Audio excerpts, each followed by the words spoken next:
A young Augustinian monk hammers 95 theses to the castle church door in Wittenberg on an October morning in 1517. Martin Luther intends nothing more than academic debate, but his simple act shatters the spiritual monopoly that has ruled Europe for 1,000 years. Within months, printing presses across the German states flood markets with pamphlets bearing his revolutionary ideas. Salvation comes through faith alone, not through indulgences, pilgrimages, and papal authority that has enriched Rome while impoverishing souls. German princes discover that Luther's Reformation offers irresistible opportunities for political liberation. Why submit to Italian bishops or transfer German gold to Roman coffers when Scripture itself questions papal supremacy? The message spreads through territories where local rulers have long chafed under imperial control, finding in Reformed theology the perfect justification for princely independence. The Peasants' War erupts across southern Germany 5 years after Luther's initial protest. Desperate farmers and craftsmen rise against lords who have crushed them beneath impossible burdens of taxation and service. They march under banners inscribed with biblical verses, believing that the same God who freed souls from papal bondage will liberate bodies from aristocratic oppression. Thomas Münzer preaches revolution from pulpits, declaring that Christ's kingdom demands earthly justice as well as heavenly salvation. Luther recoils as his theological reformation spawns social revolution. When the uprising spreads to his own Saxony, threatening the very nobility that protects him from imperial wrath, Luther pens savage pamphlets urging princes to stab, smite, and slay the rebellious peasants like mad dogs. His brutal rhetoric helps justify the slaughter that follows. Over 100,000 peasants butchered by noble armies that show no mercy to those who dare claim divine authority for earthly rebellion. The bloody suppression teaches German princes a crucial lesson. Reformation must serve political order, not threaten it. They embrace Lutheran theology not as revolutionary doctrine, but as state religion, carefully controlled and directed by secular authority. Yet the precedent remains dangerous. If Scripture can justify resistance to papal authority, it might someday sanction resistance to imperial power as well. Charles V spends decades trying to contain the spreading infection of heresy through military force and diplomatic compromise. His armies march across Germany, winning victories at Mühlberg and other battlefields where imperial discipline overwhelms reformed enthusiasm. Yet every military triumph proves temporary. Burned cities rebuild themselves around Lutheran churches, and defeated princes retreat to await more favorable circumstances. The Peace of Augsburg acknowledges what imperial might cannot change: the permanent division of German Christianity. Signed in the summer of 1555, the treaty establishes the principle of cuius regio, eius religio, whose realm, his religion, allowing each prince to choose between traditional and reformed faiths for his territories. Subjects must conform to their ruler's faith or face exile, a harsh but practical solution to the problem of spiritual diversity within political unity. Augsburg's settlement contains fatal flaws that time will expose. The treaty recognizes only the old faith and Lutheranism, deliberately excluding the third force that increasingly threatens both established churches, Calvinism. John Calvin's austere theology, radiating outward from Geneva, attracts princes and peoples who find Lutheran compromises insufficiently pure, Roman traditions too corrupt. The French-born reformer preaches predestination with mathematical precision. God has chosen the elect before time began, their salvation absolutely certain, their earthly success a visible sign of divine favor. Calvinist communities spring up across Europe, with disciplined organization that neither papal hierarchy nor Lutheran princely control can match. In France, they become the Huguenots, building a state within a state. In the Netherlands, they fuel resistance against Spanish rule. In Scotland, John Knox imports Geneva's stern theology and strict morality. Throughout the German lands, Calvinist princes like Frederick III of the Palatinate embrace the Reformed faith, knowing that Augsburg's exclusion of their doctrine provides enemies with legal justification for future attack. The Calvinist challenge proves particularly dangerous because it combines theological certainty with political organization.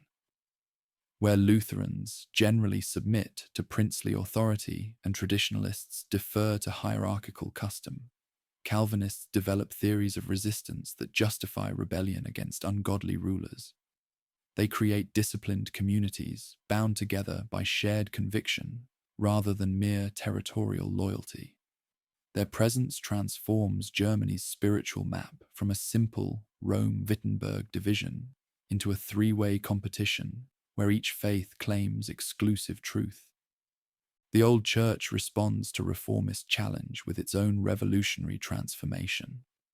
The Council of Trent, meeting intermittently from 1545 to 1563, clarifies papal doctrine with unprecedented precision while launching the Counter-Reformation that will reclaim millions of souls for Rome. Where medieval Christianity often tolerated local variations and theological ambiguity, Tridentine orthodoxy demands absolute conformity to centrally defined doctrine. The new catechism leaves no room for doubt. The Index of Forbidden Books eliminates dangerous ideas. The Roman Inquisition roots out heretical deviation.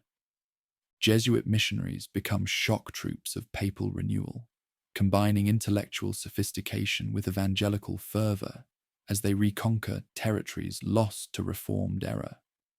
Ignatius Loyola's spiritual exercises forge priests whose disciplined devotion matches Calvinist certainty while remaining absolutely obedient to Roman authority.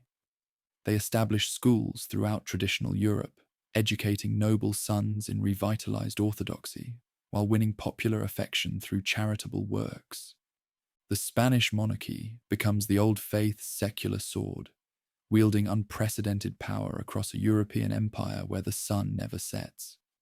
Philip II rules Spain, the Netherlands, much of Italy, vast American territories, and the riches of the Philippine trade. His Austrian cousins control Bohemia and Hungary, while wearing the imperial crown that makes them overlord of Germany's traditional princes. Together, they command resources that dwarf any possible reformed coalition, yet they face the eternal Spanish dilemma: global responsibilities that scatter their strength across too many frontiers. Spanish silver from American mines funds royal armies, but the same wealth that enables Habsburg power also fuels the inflation that destabilizes European society. Prices rise relentlessly as New World precious metals flood European markets, destroying traditional relationships between lords and peasants, employers and workers, creditors and debtors. The economic revolution proves as disruptive as the spiritual reformation, creating new classes of winners and losers who view each other with suspicion and resentment. Reformed princes watch Spanish wealth with growing alarm, recognizing that Madrid's gold and German guns could combine to crush their movement throughout Europe.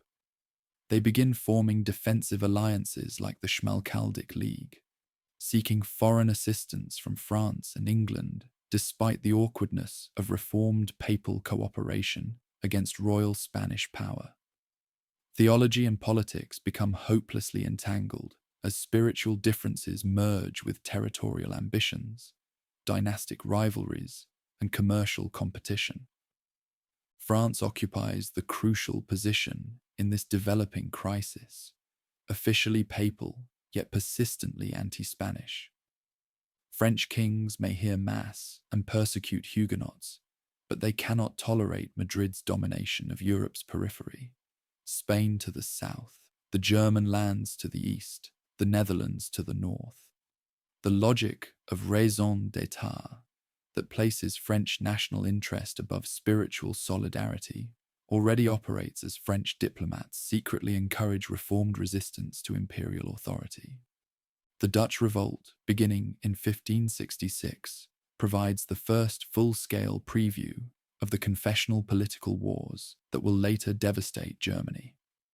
The reformed Netherlands rebellion against Spanish rule combines Calvinist theology with economic grievance, local patriotism with constitutional tradition. Spanish attempts to impose both spiritual uniformity and fiscal centralization trigger resistance that grows from urban riots into organized warfare. The conflict drags on for decades, bleeding Spanish resources while demonstrating that theological conviction can sustain military resistance far longer than mere political grievance. English involvement complicates the European balance as Elizabeth III gradually abandons her initial neutrality to support reformed causes across the continent. The execution of Mary Queen of Scots, the defeat of the Spanish Armada, and English naval raids on Spanish commerce signal England's emergence as a major player in the struggle between Reformation and Counter-Reformation. Confessional solidarity begins trumping traditional diplomatic calculations as reformed and papal powers increasingly view each other as existential threats. Imperial constitutional structure transforms spiritual division into permanent political crisis. The Golden Bull grants 7 electors, 3 archbishops and 4 secular princes, the power to choose each new ruler, creating a system where theological balance determines political control. As reformed conversion changes the electoral college's composition, each imperial election becomes a referendum on Germany's spiritual future. Traditional rulers face reformed majorities that block their initiatives, while reformed princes fear papal sympathizers will use central authority to impose orthodoxy. Rudolf II's reign epitomizes the growing dysfunction of central government. The melancholy ruler retreats to his Prague castle during the 1680s and 1690s, surrounding himself with astrologers, alchemists, and artists, while neglecting the administrative duties that effective rule requires. His mental instability mirrors the realm's political paralysis, as traditional and reformed princes pursue increasingly incompatible goals. The imperial diet meets less frequently and accomplishes fewer objectives. Central law becomes unenforceable as local rulers claim theological justification for ignoring authority. The succession crisis that follows Rudolf's death exposes the full fragility of imperial institutions. The Styrian Archduke, Rudolf's designated heir, represents militant counter-Reformation orthodoxy of the most uncompromising sort. Educated by Jesuits, he has already expelled reformers from his Austrian hereditary lands with ruthless efficiency. His coronation promises similar treatment for reformed Germany, a prospect that terrifies Lutheran princes who remember how Spanish armies crushed heresy in the Netherlands. Reformed fears intensify as the new ruler demonstrates his theological militancy through increasingly aggressive policies.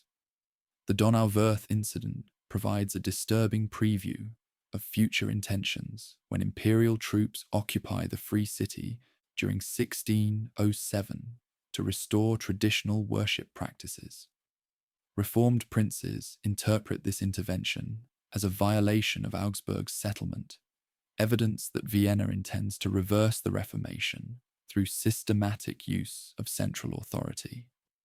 The formation of competing military alliances signals that diplomacy has reached its limits. Reformed princes create the union under Frederick IV of the Palatinate the following year, promising mutual defense against papal aggression.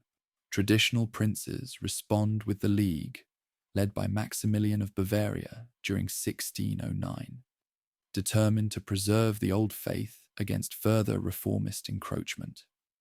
Each alliance seeks foreign support. The Union courts France and England. The League relies on Spain and the Pope, internationalizing what began as German domestic disputes.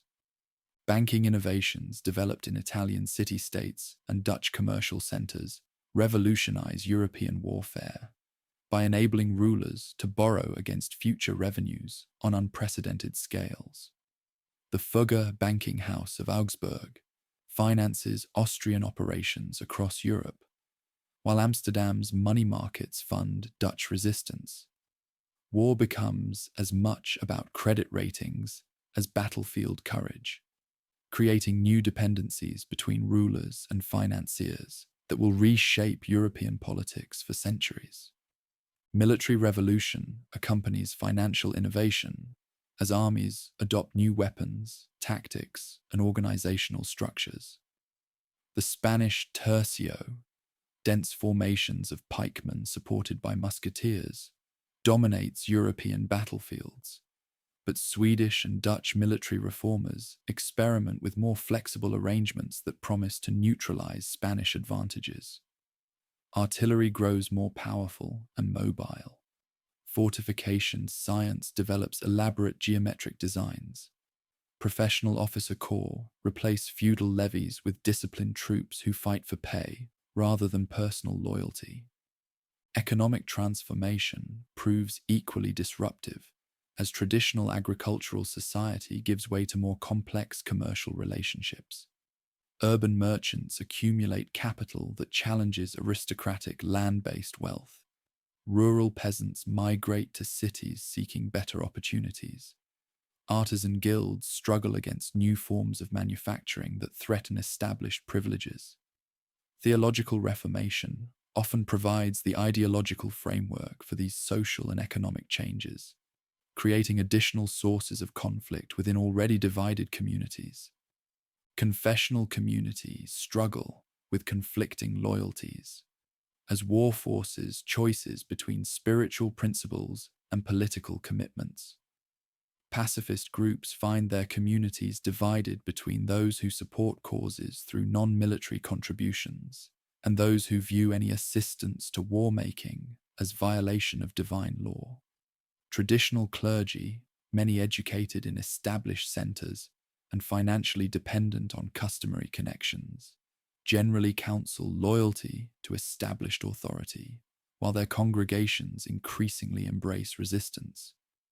Native populations throughout the German realm generally support whatever authority offers better protection against expansion and taxation.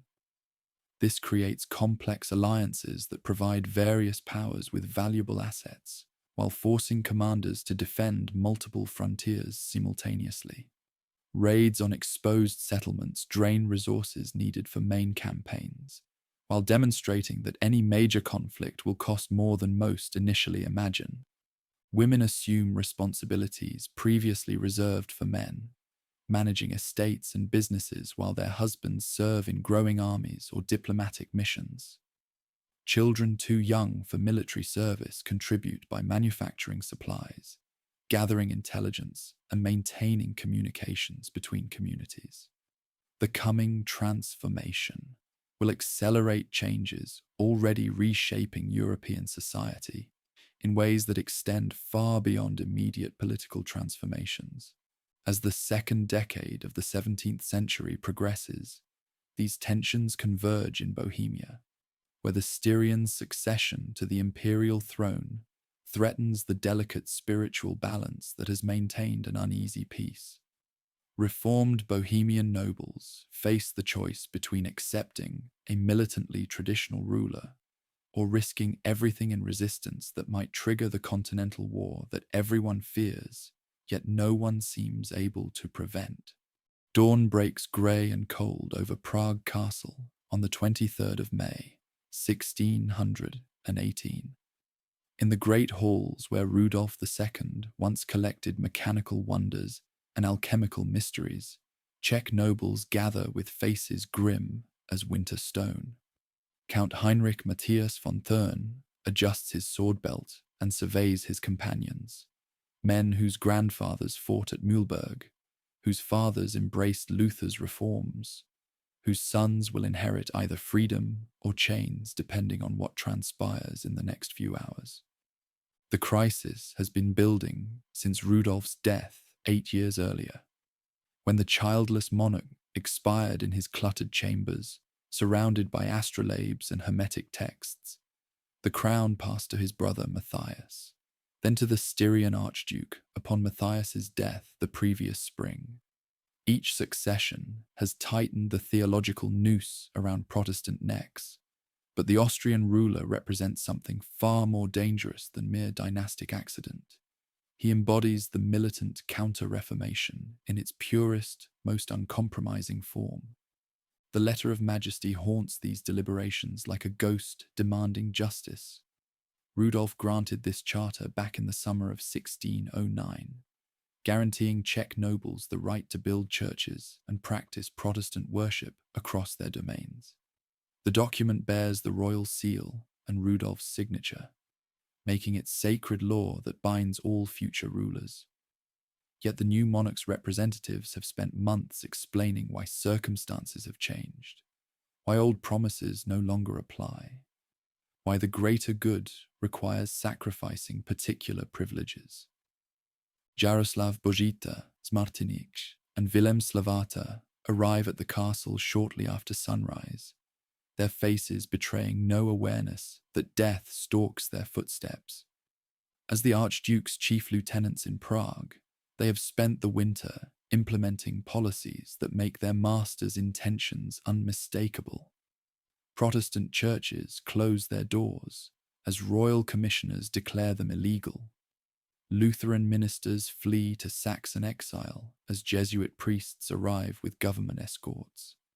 The systematic campaign reaches its climax when commissioners order the destruction of churches at Brumov and Hrob, built according to rites guaranteed by Rudolph's charter.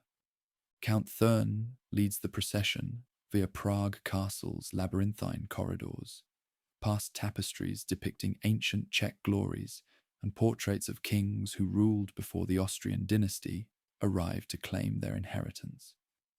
The nobles' boots echo on stone floors, worn smooth by centuries of supplicants seeking royal favour, though this morning's visitors come not to beg, but to demand. They carry themselves like men who have already chosen death over dishonour, understanding that retreat from this confrontation means permanent submission to foreign tyranny. The meeting convenes in the council chamber, where the estates have traditionally negotiated with their monarchs, a room designed to emphasize royal majesty while acknowledging noble privilege. Martinic and Slavata take their places behind a heavy oak table, flanked by Secretary Philip Fabricius, whose nervous fidgeting suggests he grasps the morning's dangerous currents better than his masters. Sunlight streams across tall windows, illuminating dust motes that dance like spirits of the coming storm. Count Thurn speaks first, his voice carrying the authority of ancient bloodlines and recent grievances. The estates demand explanation for violations of the Letter of Majesty, compensation for destroyed churches, and guarantees that the new king will respect his predecessor's commitments. His words are formal, courteous, diplomatic, the final attempt to resolve constitutional crisis using traditional means. Yet everyone present understands that these negotiations represent theatre, not genuine diplomacy. The Archduke's representatives have their instructions. The nobles have made their choice. Martinic responds with bureaucratic precision, explaining legal technicalities that transform sacred promises into mere suggestions. The churches at Brumov and Hrob were built on ecclesiastical land, making them subject to different regulations. Changed circumstances require policy adjustments. The realm's spiritual health takes precedence over particular privileges. His arguments are legally sophisticated and morally bankrupt, the kind of reasoning that sacrifices justice to convenience while claiming divine sanction for human ambition. The chamber grows increasingly tense as noble after noble voices, objections that fall on deliberately deaf ears. These men represent the flower of Czech society, the Kinsky family with their vast estates, the Colorado clan with their military traditions, the Schlick dynasty with their mining wealth. Their ancestors created this kingdom's glory. Their descendants will inherit whatever freedom remains after today's choices. They speak for towns and villages throughout the realm, where Protestant communities await news from Prague, with prayers on their lips and weapons in their hands. Count Adam Erdmann, Turchka von Lippe, rises slowly, his scarred face bearing witness to battles fought in Hungary versus Ottoman armies. His words cut across diplomatic pretense like a cavalry saber cutting silk. The ruler's commissioners have betrayed every promise, violated every tradition, insulted every noble family in the kingdom. The Styrian duke may wear crowns, but he has forfeited any claim to Czech loyalty by means of systematic treachery that reduces ancient privileges to worthless parchment. The moment crystallizes around a single, terrible choice. Slavata attempts to defend royal policies with increasingly desperate explanations, but his voice wavers as he recognizes the futility of persuasion. These nobles have not come to negotiate, but to deliver an ultimatum disguised as conversation. Their grievances run deeper than church buildings or legal technicalities. They challenge the fundamental relationship between ruler and ruled that the new policies have poisoned beyond repair. Count Jindřich Matyáš Thurn delivers the estate's final verdict with quiet fury that makes the chamber walls seem to close inward. The Archduke has broken faith with the kingdom. The kingdom therefore owes him no allegiance. The ancient compact between crown and nobility lies shattered, destroyed by a foreign prince who values theological uniformity above constitutional tradition. If his representatives cannot acknowledge this truth, perhaps a more dramatic lesson will clarify the situation. The violence erupts with shocking suddenness. Noble hands seize royal shoulders, dragging Martinic and Slavata toward the tall windows that overlook the castle courtyard 70 feet below. Fabricius attempts to flee, but finds himself caught in the same inexorable current that sweeps his masters toward their appointment with gravity. The three men struggle desperately as hands tear at their elaborate court dress, destroying the symbols of authority they have used to justify tyranny.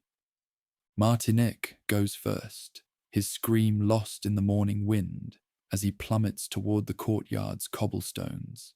Slavata follows an instant later, his body tumbling across space like a broken doll, cast aside by an angry child. Fabricius makes a final desperate grab for the window frame, before noble hands break his grip and send him after his companions. The defenestration of Prague lasts perhaps 30 seconds, but those moments transform European history by demonstrating that constitutional crisis admits no diplomatic solution. The three men survive their fall by landing in soft refuse piled beneath the castle walls, though their dignity suffers mortal wounds that will never heal. Martinic and Slavata flee the kingdom within hours, carrying news of noble rebellion to the Archduke's court in Vienna. Their survival disappoints many rebels who hoped for a cleaner solution to the problem of royal authority. But alive or dead, the ruler's representatives have received a message that requires no translation. The realm rejects Austrian rule. News of the defenestration spreads around Prague, like wildfire spreading across summer grain. Protestant congregations gather in their threatened churches to offer prayers of thanksgiving for noble courage that has saved their souls from papist contamination. Craft guilds abandon their workshops to demonstrate support for estates that have dared challenge royal tyranny. University students march along narrow streets singing hymns that blend spiritual devotion with political defiance. The city discovers that rebellion tastes sweeter than submission, however dangerous the consequences. Count Thurn assumes leadership of the revolutionary government with reluctant determination, understanding that successful rebellion requires more than dramatic gestures. The estates must organize military defense versus the Archduke's inevitable retaliation, while seeking foreign allies who might provide the resources necessary for sustained resistance. The kingdom cannot stand alone, opposing the combined might of Austria and Spain. Survival depends on transforming local revolt into international coalition. The revolutionary regime immediately dispatches envoys to courts throughout Protestant Europe, seeking assistance from rulers who share the kingdom's theological commitments, if not its political situation. Frederick V of the Palatinate emerges as the most promising potential ally, combining Protestant orthodoxy with significant territorial resources and family connections to major European dynasties. His marriage to Elizabeth Stuart, daughter of England's James I, suggests the possibility of English support that could tip the balance opposing Austrian power.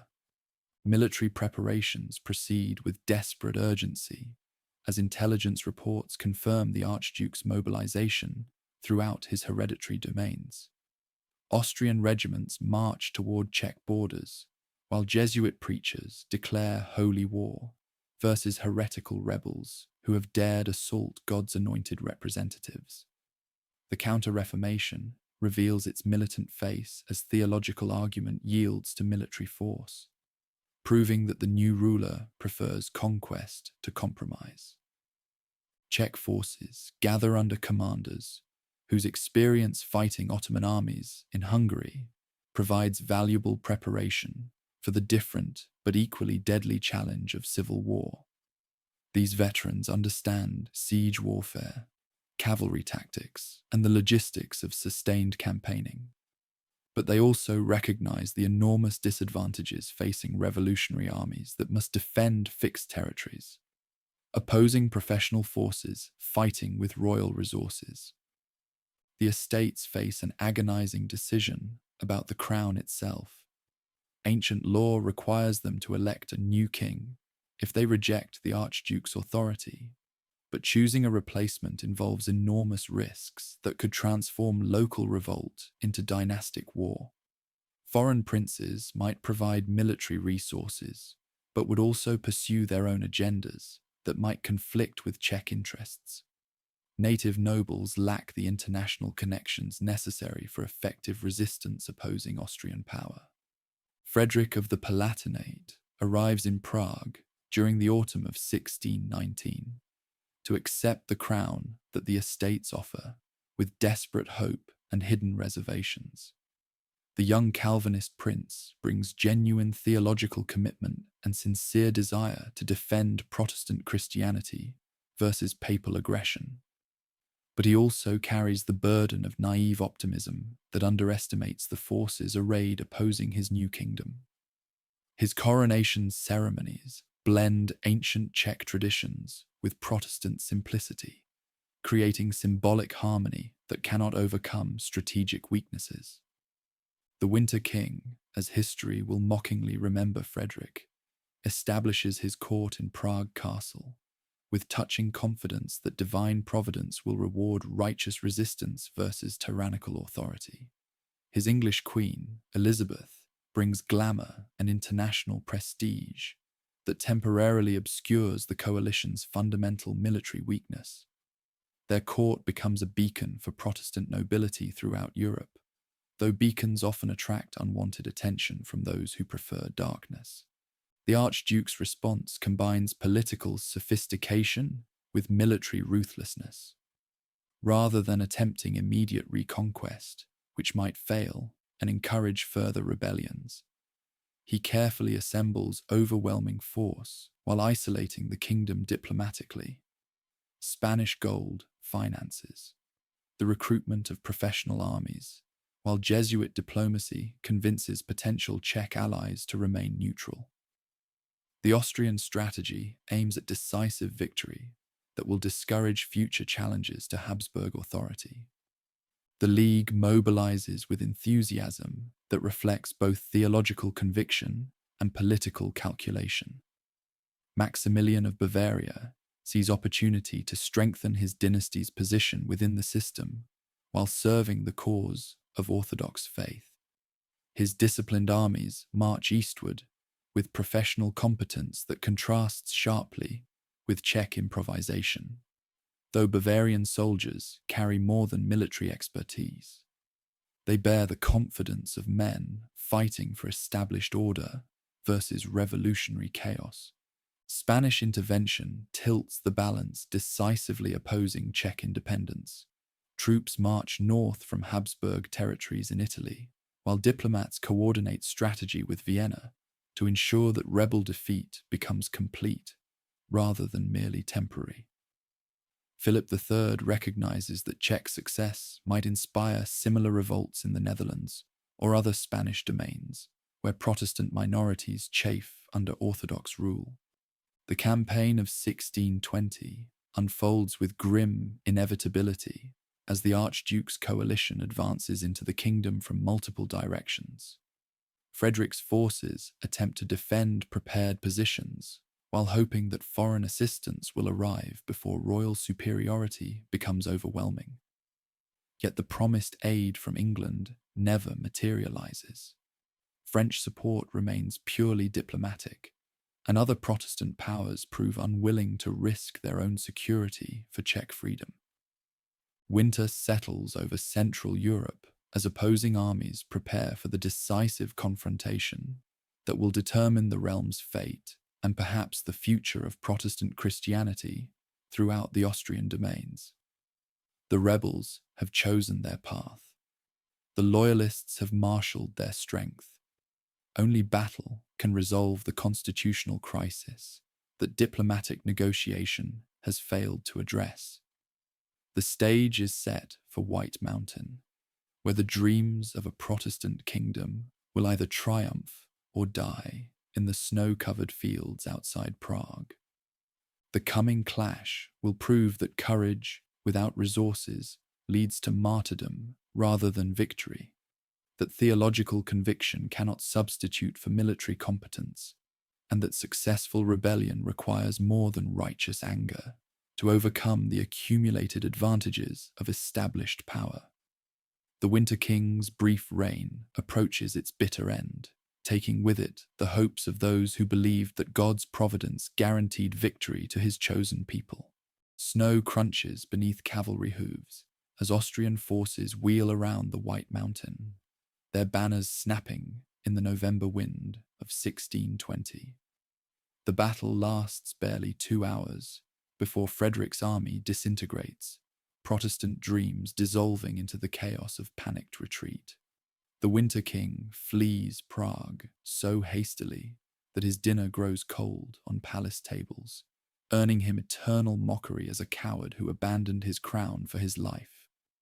Papal bells ring across Vienna as news arrives of the crushing victory that restores the Styrian Archduke's authority and sends a clear message to anyone contemplating similar resistance. The reconquest of the Czech lands proves swift and merciless. The ruler's commissioners arrive in Prague with lists of nobles marked for execution, exile, or financial ruin. 27 Protestant leaders meet their deaths in the Old Town Square during the summer of 1621, their heads displayed on pikes as warnings to anyone harboring rebellious thoughts. The estate's property faces systematic confiscation, redistributed to papal loyalists who will ensure future submission to Austrian authority. Lutheran churches close permanently, while Jesuit colleges open to educate a new generation in Orthodox obedience. The devastation extends far beyond Prague's ancient walls. Across the Czech countryside, Protestant ministers flee to Saxon territories or face imprisonment in royal dungeons. Libraries containing centuries of Hussite theological writings burn in public squares while their owners watch helplessly. The University of Prague undergoes complete transformation as papal professors replace heretical scholars, ensuring that future Czech intellectuals learn to think correctly about matters spiritual and temporal. Yet the Archduke's triumph carries seeds of future catastrophe.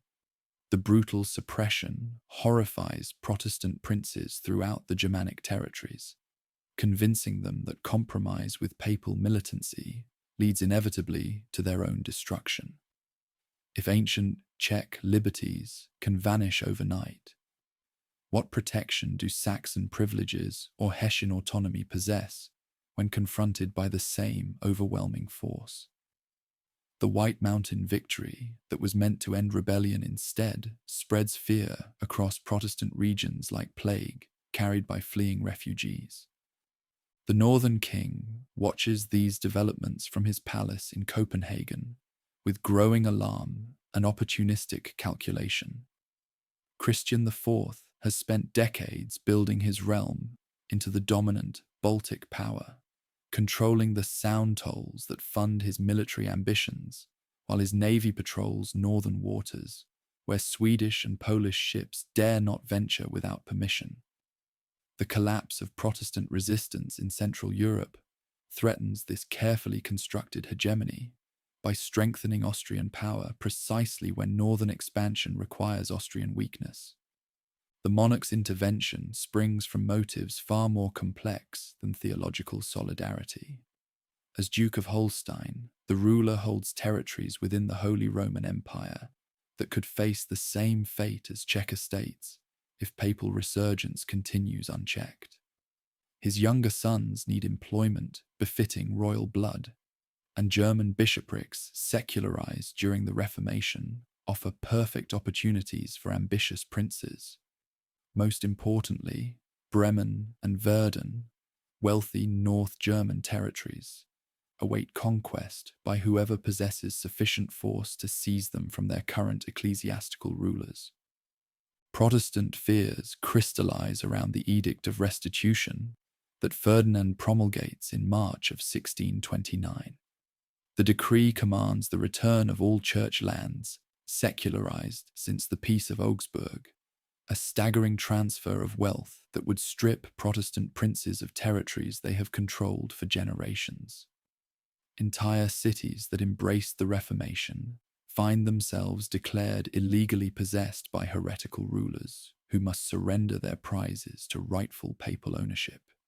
The edict threatens to undo 70 years of Protestant gains, while enriching the very papal institutions that Protestant theology condemns as corrupt. The scale of threatened confiscation defies comprehension. Bremen, Magdeburg, and Halberstadt, three of Northern Europe's richest archbishoprics, must return to papal control, along with dozens of monasteries, convents, and lesser ecclesiastical holdings. Protestant princes who have funded armies and built palaces using ecclesiastical revenues face bankruptcy if forced to surrender these foundations of their power. The edict transforms theological disputes into economic warfare that threatens the survival of Protestant political structures throughout the empire. Meanwhile, a shadowy figure emerges from the Moravian borderlands to revolutionize European warfare. Albrecht von Waldstein arrives at Ferdinand's court in Vienna with proposals that seem too ambitious to believe, yet too valuable to ignore. The minor Moravian nobleman claims he can raise, equip, and maintain massive armies, using innovative financial methods that require no drain on royal treasuries. His system depends on systematic exploitation of occupied territories, forcing conquered populations to feed, clothe, and pay the very forces that oppress them. The general's military entrepreneurship represents something entirely new in European warfare. Traditional armies march with elaborate supply trains that limit their mobility and drain their treasuries. The Moravians' forces live off the land they traverse, seizing what they need while imposing contributions that fund their continued operations. War becomes self-financing, as occupied territories provide the resources necessary for their own continued occupation. The system turns military campaigning into profitable business enterprise that enriches commanders while bankrupting victims. The entrepreneur's first army numbers 24,000 men, recruited from across Central Europe, German veterans of Czech campaigns, Italian adventurers seeking fortune, Croatian cavalry fleeing Ottoman pressure, Walloon infantry displaced by Dutch wars. National identity matters less than professional competence and willingness to follow orders that promise regular pay extracted from enemy populations. These cosmopolitan forces owe loyalty to their commander personally, rather than to any dynasty, creating a military instrument of unprecedented power and equally unprecedented danger. The northern invasion of Central Europe during the spring of 1625 initially appears to vindicate Protestant hopes that Austrian strength can be broken by determined resistance. The army crosses the Elbe with confidence, born of recent victories over Swedish forces and alliance agreements that promise French subsidies and English support. Experienced officers have campaigned across northern Europe, while disciplined infantry carry weapons purchased with sound toll revenues that have funded military modernization. The invaders advance through Lower Saxony with methodical efficiency, capturing fortified towns while recruiting German Protestant volunteers eager to strike back at papal oppression. Local populations welcome the soldiers as liberators who will restore theological freedom and constitutional tradition violated by Ferdinand's authoritarian policies. Town councils that have watched nervously as Jesuit missionaries arrive with Austrian escorts now celebrate Protestant deliverance from papal tyranny.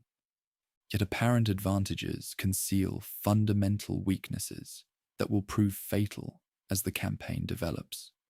French subsidies arrive irregularly, if at all, forcing the northern king to finance operations from his own resources, while promising allies fail to provide promised military support. English assistance remains purely diplomatic, consisting of encouraging speeches rather than practical aid. The Protestant German princes, who should naturally support the intervention, instead pursue separate negotiations with Vienna, hoping to preserve their own territories through timely submission. The Moravians' response demonstrates the new military possibilities that financial innovation has created. Rather than defending fixed positions where northern experience might prove decisive, he withdraws into Mecklenburg and Pomerania, drawing enemy forces away from their supply lines while rapidly expanding his own army through recruitment campaigns that promise immediate employment to unemployed soldiers throughout Central Europe. By autumn, the general commands nearly 40,000 men, whose numbers continue growing as success attracts volunteers from across the continent. The confrontation at Dessau Bridge during April of 1626 provides the first test of the innovative military system. Ernst von Mansfeld attempts to force a crossing with 15,000 veteran troops hardened by years of campaigning in the Palatinate and Netherlands. The hastily constructed defences seem inadequate to contain such experienced assault forces, yet the commander has prepared surprises that transform apparent weakness into overwhelming strength. Artillery positioned on the Dessau heights commands every approach to the bridge, while carefully concealed infantry awaits the moment when Mansfeld's forces become committed to their assault. The attack begins promisingly as veteran pikemen advance through the morning mist, but concealed batteries open fire with devastating effect as soon as the attackers reach optimal range. Mansfeld's formations dissolve under concentrated bombardment that demonstrates mastery of contemporary military technology.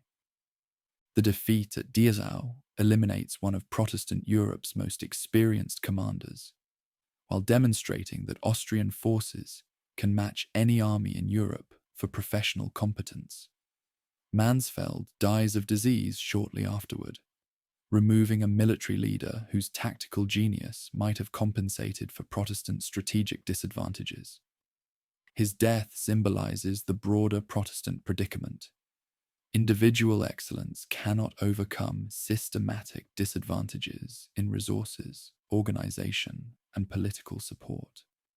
The pursuit of retreating northern forces reveals the terrifying efficiency of the military economic system. Towns that resist face systematic devastation, designed to discourage future opposition, while settlements that submit peacefully find themselves subjected to contributions that fund continued operations.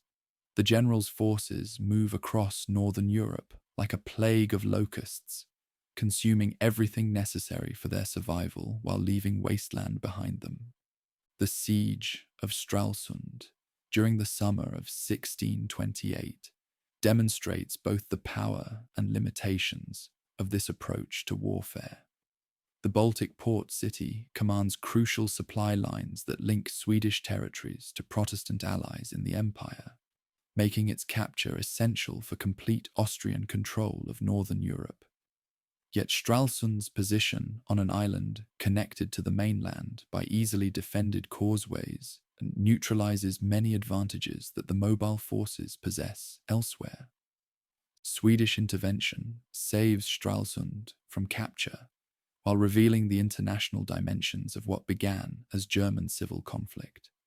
Gustav Adolph's forces arrive just as the siege approaches success, demonstrating that Sweden will not permit Austrian control of Baltic coastlines that threaten Swedish commercial and strategic interests.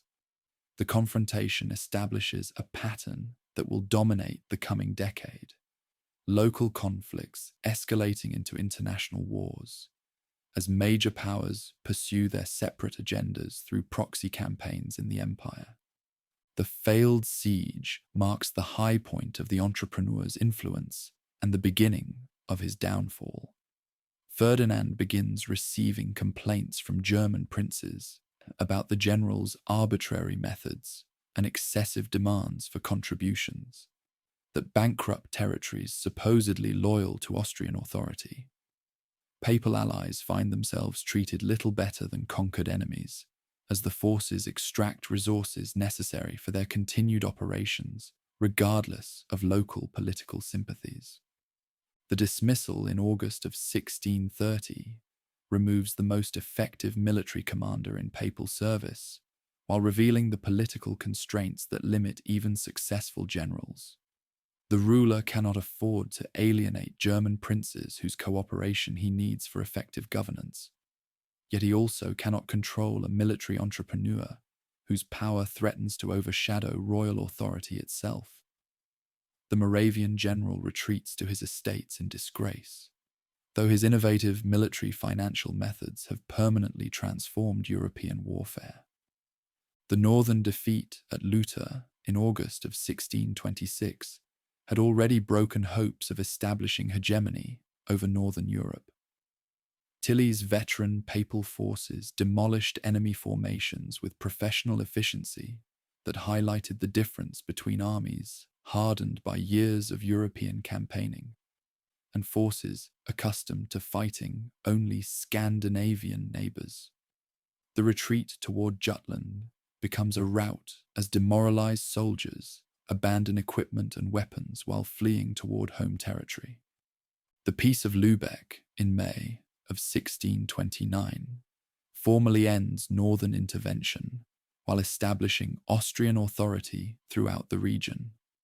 The king retains his territories, but abandons all claims to German lands, effectively recognizing Austrian supremacy in exchange for permission to return to Copenhagen with his crown intact. The treaty represents complete papal victory that eliminates the last significant Protestant military force capable of challenging Austrian authority. Yet this very completeness of triumph creates new problems that will ultimately prove more dangerous than Protestant resistance ever was. French observers note with alarm that Austrian power now extends from the Mediterranean to the Baltic, creating an encirclement that threatens French security more seriously than any previous European development. Cardinal Richelieu begins calculating whether papal solidarity matters more than French national interest when confronted by the prospect of permanent Austrian hegemony over Europe. Economic devastation spreads across the German territories as years of military campaigns exhaust local resources while disrupting traditional patterns of production and trade. The Hanseatic League watches helplessly as its member cities suffer military occupation that destroys commercial networks built over centuries of patient development. Agricultural regions face systematic exploitation that reduces peasant families to starvation, while their surplus feeds armies that consume everything available before moving on to fresh victims. Currency debasement reaches crisis levels as territorial rulers, desperate for revenue, reduce the silver content of their coins while increasing their nominal values.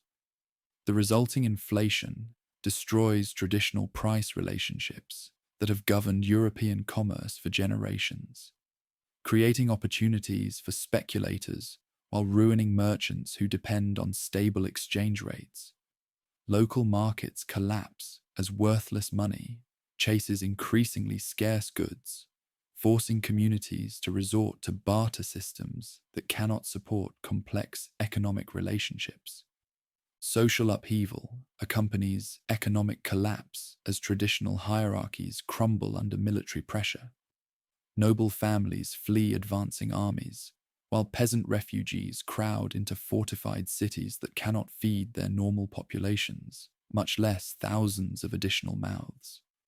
Craft guilds abandon their workshops as raw materials become unavailable and customers disappear, reducing skilled artisans to beggary alongside the agricultural labourers they once scorned.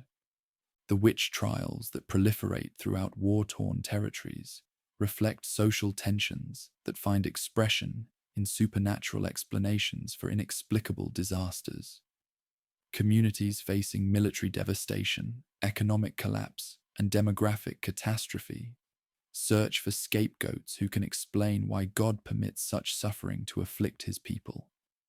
Accusations multiply as neighbors turn upon each other with suspicions that previous generations would have dismissed as impossible fantasies. Theological revival movements spring up across the ravaged territories as populations seek spiritual comfort for earthly afflictions that seem beyond human remedy. Mystical preachers attract followers with promises of divine intervention that will restore peace and prosperity to lands that have forgotten what either means. These spiritual movements often develop political dimensions, as desperate people embrace any leader who promises deliverance from their current miseries. Ferdinand's triumph in Northern Europe establishes Austrian supremacy, but fails to create the stable papal hegemony that was its ultimate objective. The Edict of Restitution proves impossible to enforce completely, while creating bitter resentment among Protestant populations who cannot resist, but will not forget the humiliations imposed upon them. Swedish military preparations suggest that the northern defeat marks not the end of Protestant resistance, but merely the pause before a more dangerous challenger enters the conflict. The northern phase concludes with papal power at its zenith, yet simultaneously more vulnerable than ever before. Military success has created political problems that threaten to prove more difficult than the military challenges they replaced. The very completeness of Austrian victory ensures that future resistance will assume international dimensions, as foreign powers recognize that their own survival depends on preventing permanent Austrian domination of Central Europe. As snow begins falling across the German territories at the end of 1629, refugees huddle around inadequate fires, while armies prepare for campaigns that will make previous devastation seem mild by comparison. The northern intervention has ended, but the forces it unleashed continue gathering strength in Stockholm, Paris, and other capitals, where ambitious rulers calculate whether the time has come to challenge Austrian power before it becomes truly unassailable.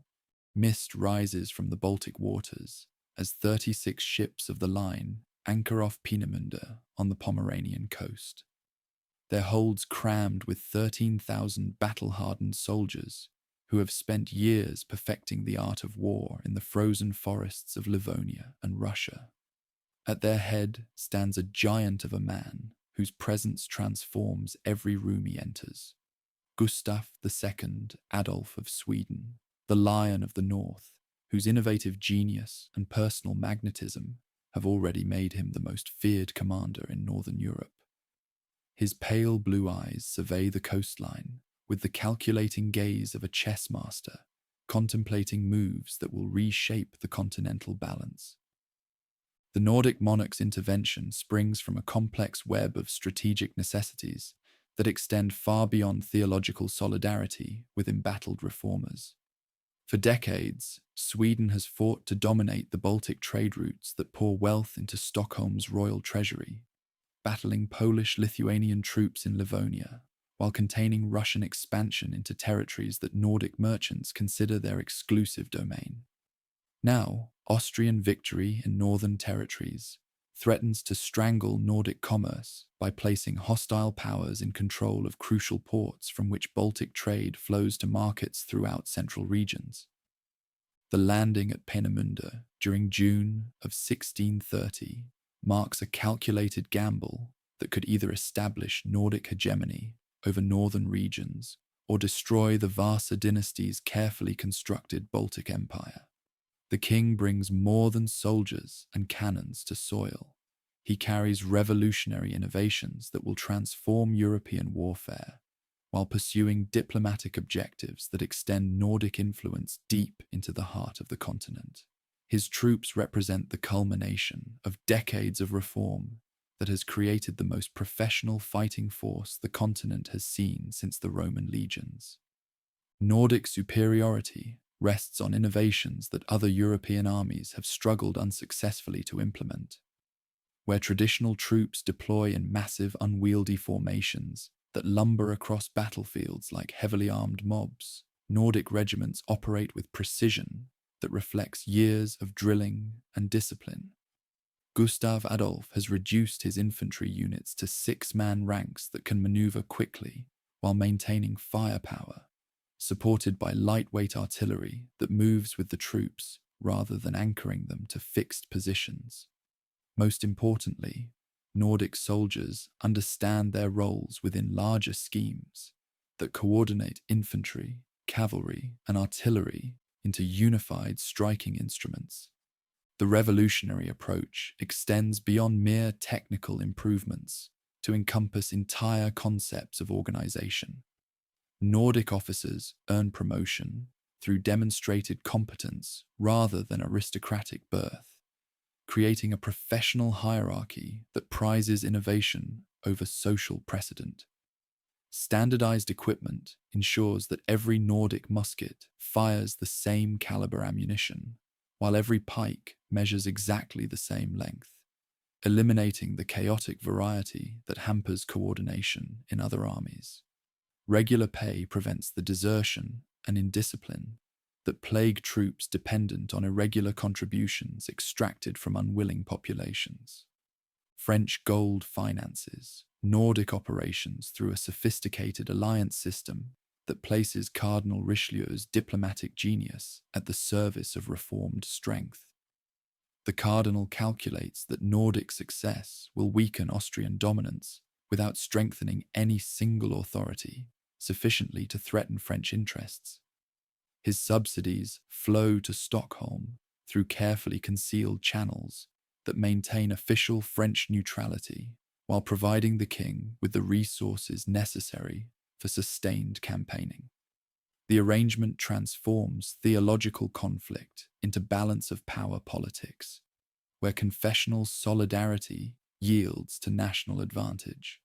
The monarch's initial movements reveal strategic patience that contrasts sharply with the desperate haste that characterized previous reformed interventions.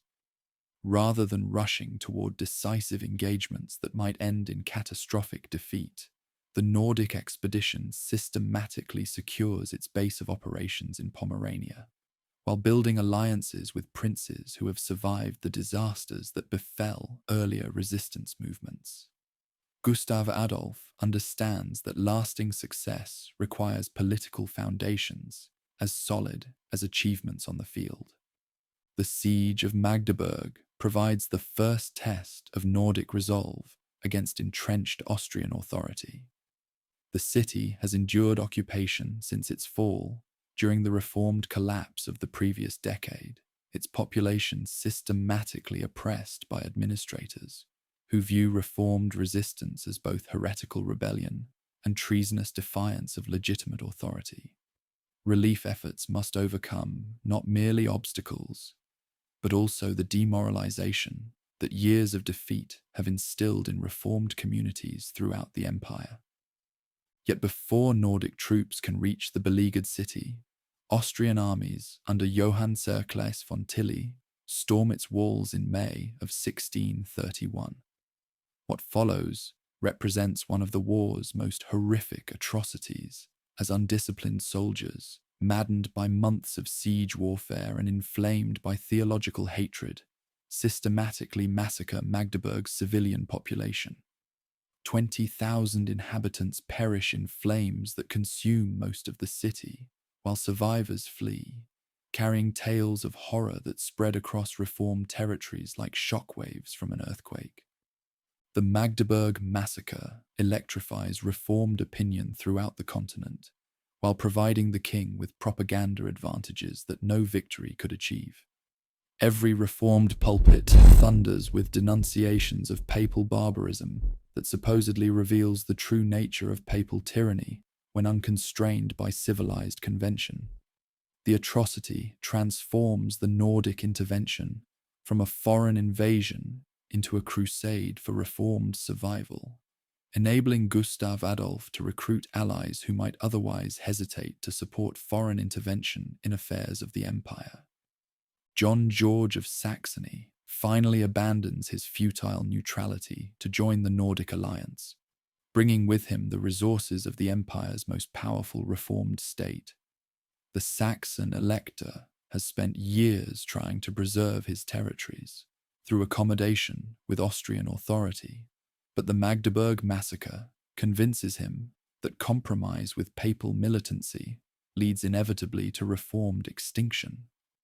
His decision tilts the balance decisively towards Sweden, while providing the monarch with local knowledge and political legitimacy that pure foreign strength could never achieve.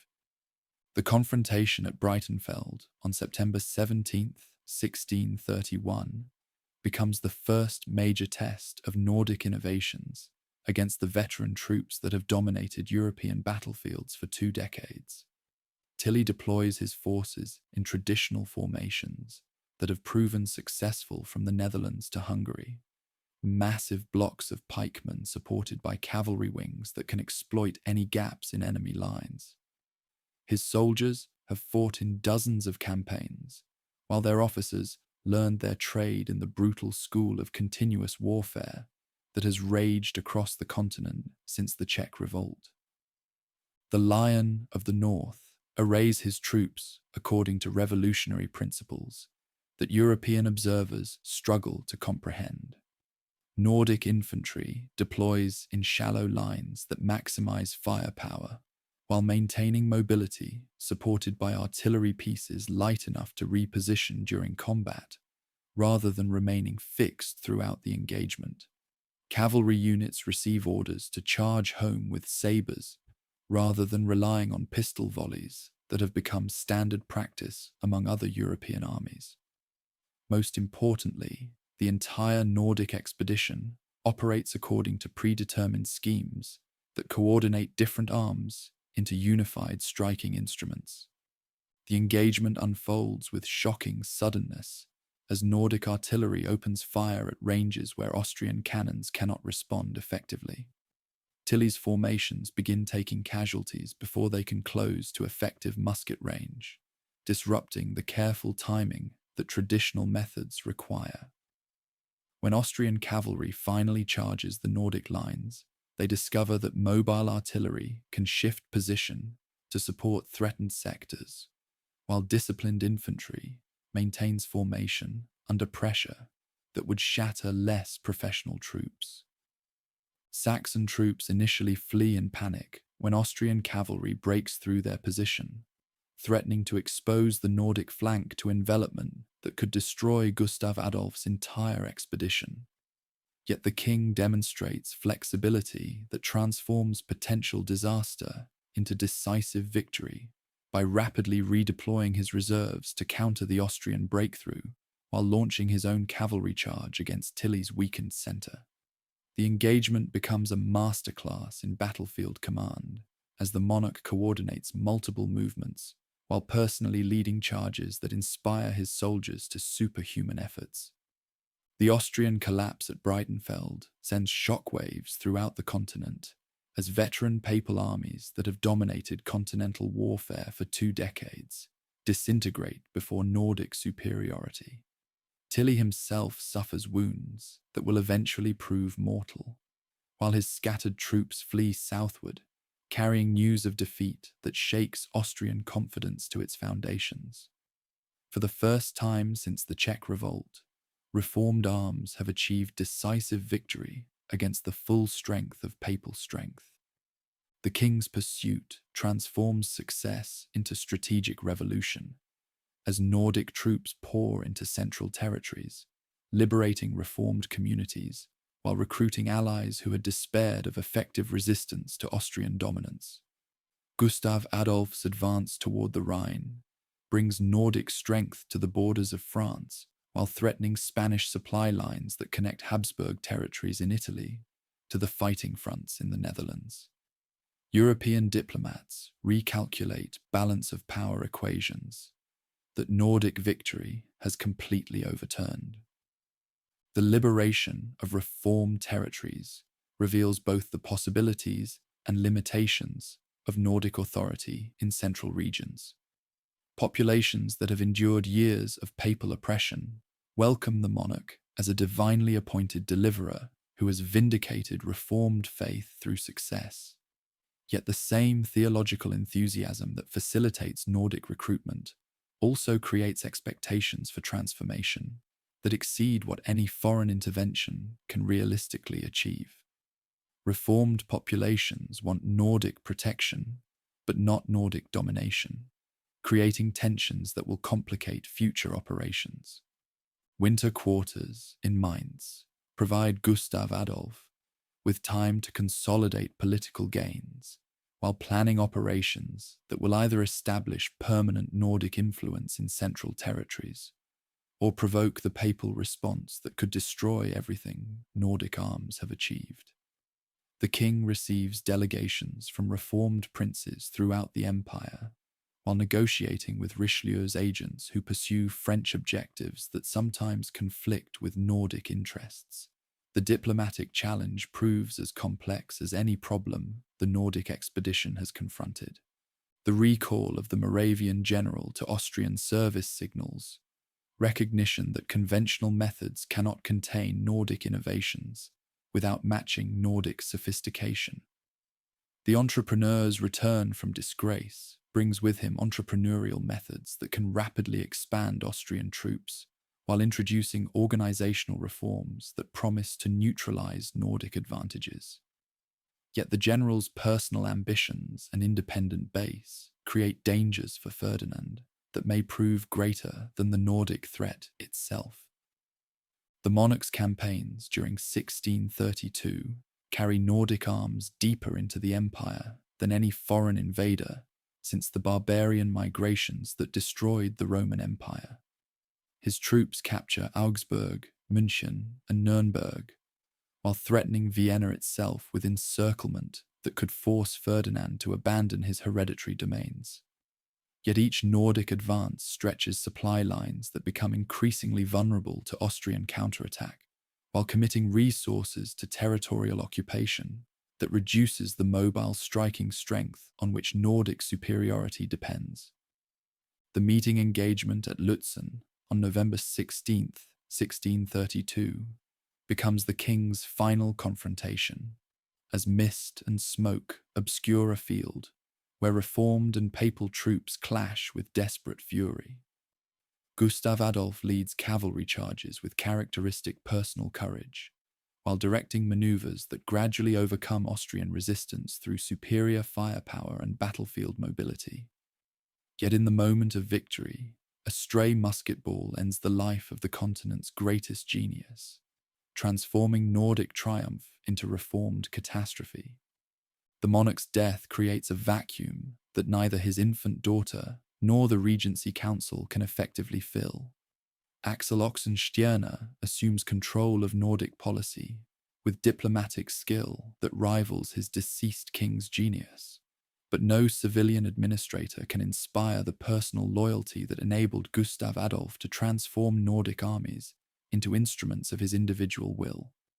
The reformed cause loses not merely a brilliant commander, but the charismatic leadership that had convinced allies to accept Nordic hegemony as the price of papal defeat. The Regency government faces impossible choices as it attempts to preserve Nordic gains while lacking the genius that created them. Withdrawing from central territories would abandon reformed allies to papal vengeance, while sacrificing territorial acquisitions that Nordic blood has purchased. Yet continued campaigning requires resources that Stockholm's treasury cannot provide indefinitely, while confronting enemies who have learned to counter Nordic innovations through imitation and adaptation. The Moravian's growing independence transforms him from Austrian servant into potential revolutionary who might overturn the entire European political system. His private negotiations with French agents, reformed princes, and even Nordic representatives suggest plans for a settlement that would eliminate both Austrian and Nordic dominance, while establishing a new balance based on his personal authority. Yet these very negotiations convince Ferdinand that his general has become more dangerous than the enemies he was recalled to defeat. The assassination of the entrepreneur at Eger in February of 1634 removes the most innovative mind of his generation, while eliminating the one commander who might have matched Gustav Adolf's genius. Ferdinand's agents murder the general before his treasonous negotiations can mature into open rebellion. Yet they also destroy the instrument that offered the best hope for decisive papal victory. The removal of both the Lion of the North and the Moravian within 2 years leaves European battlefields to lesser commanders whose competence cannot match the revolutionary innovations that these geniuses introduced. Nordic strength begins its gradual decline as the Regency government struggles with challenges that exceed its capabilities. Allies who accepted Nordic leadership when the monarch's personal magnetism made submission palatable now chafe under administrators whose authority rests on bureaucratic efficiency rather than genius. French subsidies continue flowing to Stockholm, but Richelieu's agents increasingly treat Nordic troops as French auxiliaries rather than independent allies pursuing their own objectives. The confrontation at Nördlingen in September of 1634 demonstrates how quickly Nordic supremacy can evaporate when brilliant individual leadership yields to conventional administration. Austrian troops, strengthened by Spanish reinforcements and commanded by officers who have studied Nordic methods, inflict crushing defeat on reformed armies that lack the inspirational leadership and innovation that Gustav Adolf provided. The disaster forces Nordic evacuation of southern territories, while convincing allies that reformed superiority was personal to the king, rather than inherent in the reformed cause.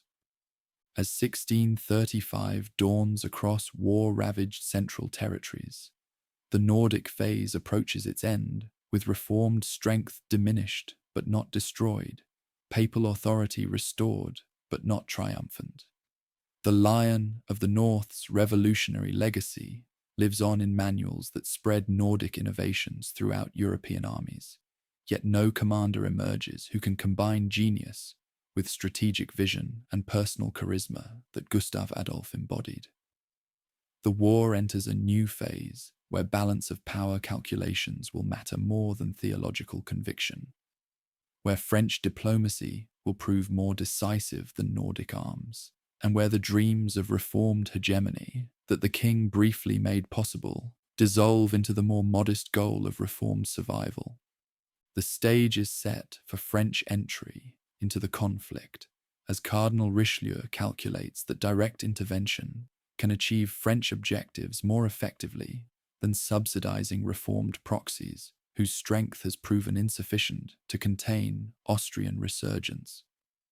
The theological war that began with Czech rebellion will become a European balance of power struggle, where national interests triumph over confessional solidarity, where dynastic ambition supersedes theological loyalty, and where the medieval dream of universal Christian empire finally yields to the modern reality of competing sovereign states pursuing their separate destinies through diplomacy, commerce, and carefully limited warfare.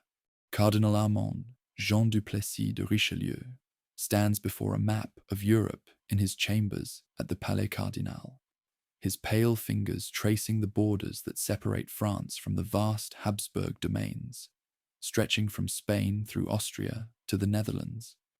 The cardinal's calculating eyes survey territorial arrangements that have encircled the realm with enemies since Charles V's reign, a nightmare that successive ministers have struggled unsuccessfully to resolve through diplomacy alone. Now, with Nordic strength waning and reformed resistance collapsing throughout Central Europe, the moment has arrived for direct intervention that will either shatter Habsburg hegemony or destroy the Bourbon dynasty in the attempt. The decision to abandon centuries of practice requires justification that transcends mere territorial ambition. The cardinal articulates the principle of raison d'etat, reason of state, that places national survival above traditional loyalties, transforming what appears to be betrayal of the faith into the highest form of patriotic duty. France may share theological bonds with Habsburg Austria, yet those same bonds cannot prevent Austrian domination from strangling Gallic commerce, threatening borders and reducing the most Christian king to a Habsburg vassal. When survival demands choosing between confession and country, the minister calculates that God surely favors the nation that serves his purposes most effectively. The formal declaration of conflict against Madrid in May of 1635 represents more than diplomatic maneuvering. It announces the realm's emergence as the dominant European state, willing to challenge Habsburg supremacy regardless of theological complications. Louis XIII signs the declaration with visible reluctance, understanding that his minister's approach will transform France from a regional authority into a continental hegemon, while requiring sacrifices that may exceed capacity to sustain. Yet the alternative, permanent encirclement by hostile Habsburg territories, offers no hope for long-term independence. Bourbon's strategy reflects the cardinal's sophisticated understanding of European balance of power dynamics that previous ministers have grasped only imperfectly. Rather than seeking territorial conquest that would alarm potential allies, Paris aims to weaken Habsburg authority sufficiently to ensure security, while preserving enough Austrian strength to contain Ottoman expansion in southeastern Europe. The delicate calculation requires simultaneous cooperation with reformed princes, ongoing subsidies to Nordic forces, and direct confrontation with Iberian armies that have dominated European battlefields since the reign of Philip II. The Spanish road becomes the primary target as the minister recognizes that cutting Habsburg supply lines between Italy and the Netherlands will cripple Iberian operations throughout northern Europe. This ancient route carries not merely soldiers and supplies, but the silver that finances Iberian armies, the diplomatic communications that coordinate Habsburg diplomacy, and the commercial goods that sustain Madrid's hegemony over European trade networks. Severing these connections will force Madrid to choose between defending the Netherlands and maintaining Italian possessions, a dilemma that pressure can exploit. The siege of Corby during the summer of 1636 provides Iberian forces with their last significant triumph against Gallic armies, demonstrating that Habsburg traditions retain enough vitality to threaten ambitions when properly led and adequately supplied. Cardinal Infante Ferdinand's capture of the fortress creates panic in Paris as Iberian cavalry patrols approach within sight of the capital's walls. Yet the very audacity of Madrid's success reveals the weakness that the Cardinal's approach has created. Spain can win dramatic victories, but lacks the resources to sustain conquests when resistance continues. Recovery from the Corby disaster illustrates the advantages that superior resources provide when combined with competent leadership and patience. Where Iberian commanders must achieve decisive results with limited means, Gallic generals can afford temporary setbacks while building the overwhelming strength that eventually guarantees success. The recapture of Corby within months of its loss demonstrates resilience while proving that Iberian triumphs, however spectacular, cannot alter the fundamental balance that favors France in any prolonged conflict. The Dutch alliance transforms the approach from continental containment to global confrontation, as Amsterdam's naval capabilities complement territorial strength in a combination that threatens Iberian hegemony throughout Europe and beyond. Dutch commerce provides France with access to markets and resources so that Madrid's control of American silver cannot match, while pressure relieves Dutch territories of Iberian attacks that have drained Amsterdam's treasury for decades. The partnership creates synergies that multiply each ally's individual capabilities while exposing Iberian weaknesses that neither France nor the Netherlands could exploit independently. Operations emphasize systematic fortress reduction, as the Cardinal's engineers apply scientific methods that minimize casualties while maximizing territorial gains. The minister understands that demographic and economic advantages make prolonged conflict favorable, provided commanders avoid the catastrophic defeats that could destroy armies faster than resources can replace them. Methodical siege operations achieve steady progress while preserving the professional forces that represent the realm's most valuable asset.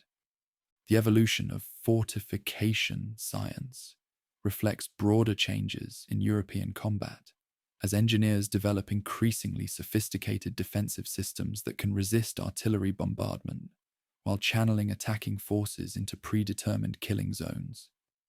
Star-shaped bastions replace medieval walls throughout European frontier regions, creating defensive networks that transform combat from mobile campaigns into elaborate engineering contests. Mastery of these techniques provides significant advantages over Iberian commanders, who continue relying on traditional methods that mobile artillery can overcome. Artillery innovation accompanies fortification development, as foundries produce cannons that combine increased range with improved mobility, enabling field armies to conduct siege operations without the massive supply trains that previous generations required. Standardized calibers reduce logistical complexity, while improved metallurgy creates weapons that can fire more rapidly without mechanical failure. These technical advances reflect the broader commitment to modernization that Iberian conservatism cannot match. Economic combat proves as decisive as field operations, as the realm's approach systematically undermines the commercial foundations of Iberian authority throughout Europe and the Mediterranean. Privateers, attack Iberian treasure fleets, while merchants establish trading relationships that bypass Madrid's commercial networks. The disruption of revenue streams forces Madrid to choose between funding operations and maintaining domestic stability, a dilemma that the cardinal's approach deliberately creates. The Catalonian Revolt of 1640 demonstrates how internal pressures can amplify external pressure to create existential threats that no amount of competence can overcome. When agents encourage Catalonian separatism while armies threaten Iberian frontiers, Madrid faces the classic nightmare of fighting enemies on multiple fronts without adequate resources for either theatre. The revolt's success proves that Iberian hegemony rests on foundations too narrow to support the global empire that ambitions require. Portuguese independence in December of 1640 eliminates Madrid's control over Portuguese territories in Brazil, Africa, and Asia that have provided crucial revenues for Iberian operations throughout Europe. The loss forces Spain to concentrate remaining resources on European frontiers, while abandoning global ambitions that had been pursued since the reign of Philip II. Diplomacy orchestrates the timing of Portuguese rebellion to coincide with maximum Iberian vulnerability, demonstrating the cardinal's mastery of coordination that successful alliance systems require. The siege of La Rochelle's aftermath continues influencing domestic administration as the minister consolidates royal authority while eliminating potential sources of internal opposition to foreign conflict. The systematic destruction of Huguenot political autonomy removes the possibility that Madrid might exploit religious divisions to create domestic rebellion similar to the Catalonian uprising. Unity becomes an asset that multiplies capabilities while denying enemies the internal allies that Iberian diplomacy has traditionally cultivated.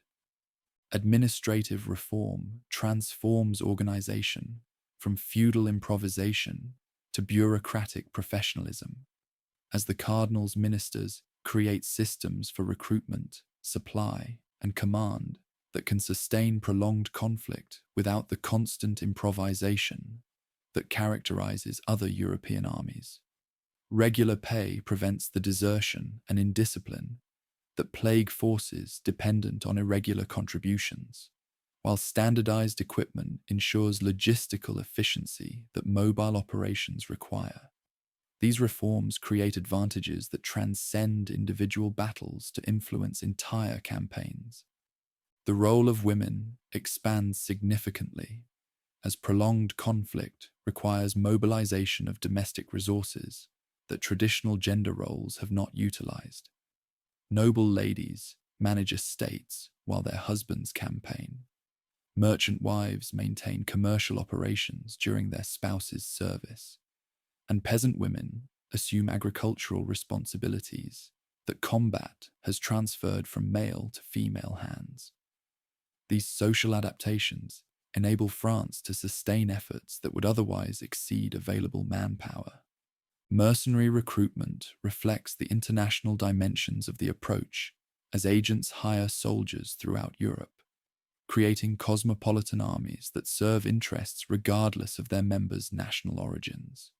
Veterans of Nordic campaigns, Italian adventurers seeking employment, and Croatian cavalry fleeing Ottoman pressure all find service in ranks, bringing experience that supplements tactical knowledge while diluting potential national loyalties that enemies might exploit.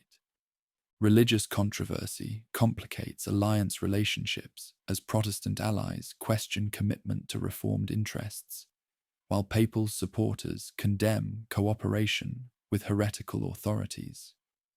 The cardinal's diplomatic genius lies in convincing each ally that the realm's approach ultimately serves their interests, despite apparent contradictions that seem to violate natural alliance patterns. Success demonstrates that national interest can transcend religious loyalty when skillfully managed and consistently applied. The Battle of Rocroi in May of 1643 symbolizes the transformation of European balance, as infantry defeats Iberian tercio formations that have dominated European battlefields since the reign of Philip II. The young Duke of Enghien's triumph demonstrates that reforms have created tactical capabilities superior to traditional Madrid methods, while Iberian defeat reveals the exhaustion that decades of global conflict have imposed on resources. The engagement marks not merely Gallic success, but Iberian decline from European hegemony to regional authority. Cardinal Mazarin's succession to the cardinal's position in December of 1642 ensures continuity, despite the administrative transition that might otherwise disrupt diplomatic relationships carefully constructed over years of patient negotiation. The Italian-born minister brings different talents to service, greater flexibility in tactical adjustments, superior understanding of papal politics, and enhanced appreciation for commercial considerations, while maintaining objectives that the previous cardinal's legacy has established as fundamental interests. The death of Louis XIII in May of 1643 creates potential instability as regency government replaces royal authority with the uncertainties that minority rule inevitably generates. Yet the new cardinal's partnership with Anne of Austria ensures continuity, while the momentum that the previous minister's approach has created sustains operations despite domestic political transitions. The institutional strength that administrative reforms have developed proves capable of surviving individual changes that might otherwise derail long-term planning. Innovation in finance enables sustained operations that Iberian resource constraints cannot match, as the new minister's administration develops credit mechanisms that mobilize economic strength more effectively than previous methods achieved. Government bonds provide reliable revenue streams, while commercial partnerships generate tax income that success protects and expands. These fiscal innovations create self-reinforcing cycles, where triumph produces economic benefits that fund additional operations. The emergence of guerrilla combat throughout Iberian territories reflects the breakdown of traditional discipline, as irregular forces adopt tactics that conventional armies cannot effectively counter. Agents encourage local resistance movements while providing weapons and supplies that transform scattered brigandage into coordinated resistance. These developments demonstrate how prolonged conflict can undermine social order while creating opportunities that skilled diplomacy can exploit. Iberian diplomatic isolation reaches completion as former allies abandon Madrid in favor of accommodation with authority that offers better prospects for territorial and commercial advantage. The papacy maintains official neutrality while secretly favoring success that promises to weaken Austrian dominance over Italian politics. Princes accept subsidies while providing armies with bases and supplies that Iberian diplomacy cannot prevent or counteract. As 1643 draws toward its close, the realm's approach has achieved most of its objectives through patient application of superior resources, guided by sophisticated understanding of European balance of power dynamics. Habsburg encirclement of France has yielded to containment of Habsburg territories. Iberian hegemony has crumbled under pressures that the approach has systematically applied. An emergence as Europe's dominant authority appears inevitable, despite continued resistance from enemies who lack the resources necessary for effective opposition. The phase concludes with continental relationships fundamentally transformed from patterns that have dominated European politics since the reign of Charles V. National interest has triumphed over religious solidarity. Administrative efficiency has overcome feudal improvisation, and patience has defeated tactical brilliance unsupported by adequate resources.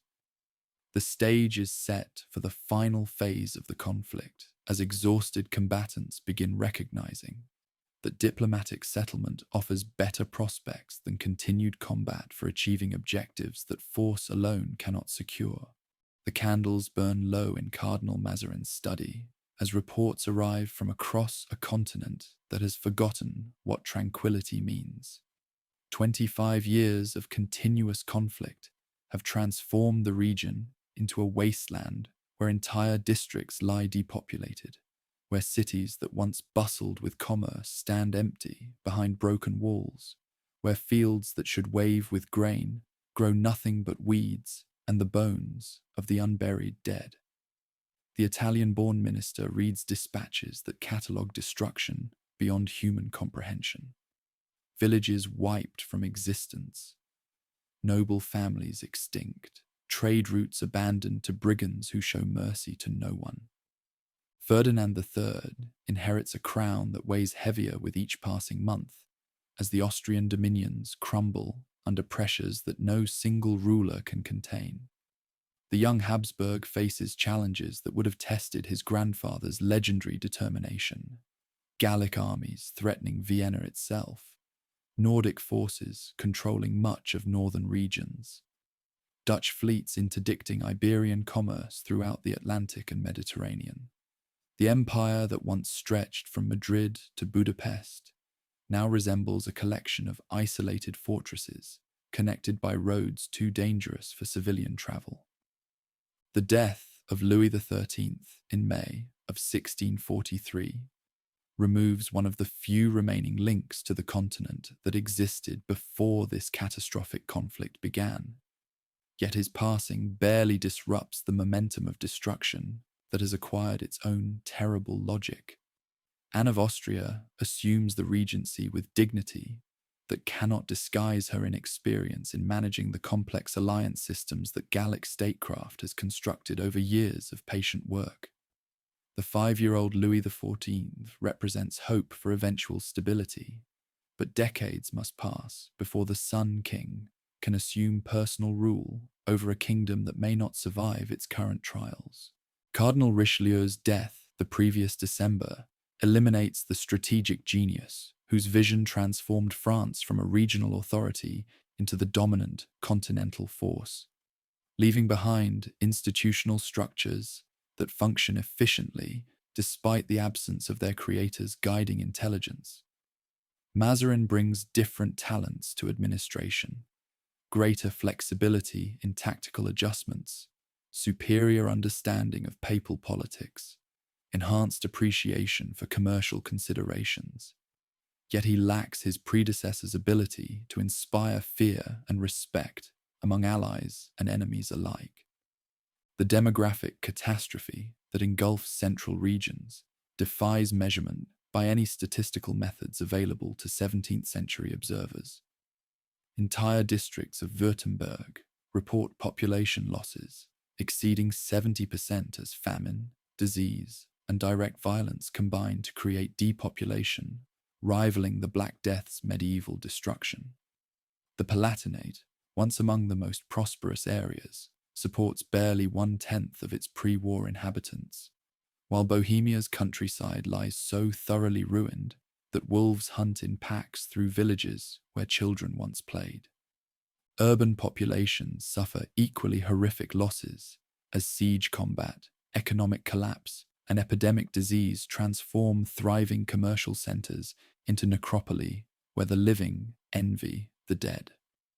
Augsburg's population falls from 70,000 to 18,000 as repeated occupations by competing armies destroy the manufacturing base that sustained the city's prosperity. Prague loses half its inhabitants while Munich's streets echo with emptiness, where merchants once conducted business that connected Bavaria to markets throughout the continent. The breakdown of monetary systems accelerates economic collapse as desperate rulers debase their currencies to fund operations that consume resources faster than any economy can produce them. Silver content in coins falls to 20% of pre-war standards, while princes issue paper currency that no merchant will accept at face value. Barter systems replace monetary exchange throughout rural areas, where peasants refuse payment in coins, whose value changes weekly according to fortunes they cannot influence or predict. Agricultural ruin creates famine conditions that persist year after year, as systematic foraging combines with climate deterioration to produce crop failures that no amount of individual effort can overcome. The Little Ice Age, that began during the late 16th century, reaches its most severe phase precisely when conflict prevents the storage and distribution systems that might ameliorate its effects. Cannibalism appears in regions where such desperation was unthinkable within living memory. The witch trials that proliferate throughout war-torn lands reflect social breakdown that finds expression in supernatural explanations for inexplicable suffering. Communities that have watched neighbors butchered by soldiers, children starved by famine, and livestock stolen by foraging parties seek scapegoats who can explain why divine providence permits such afflictions.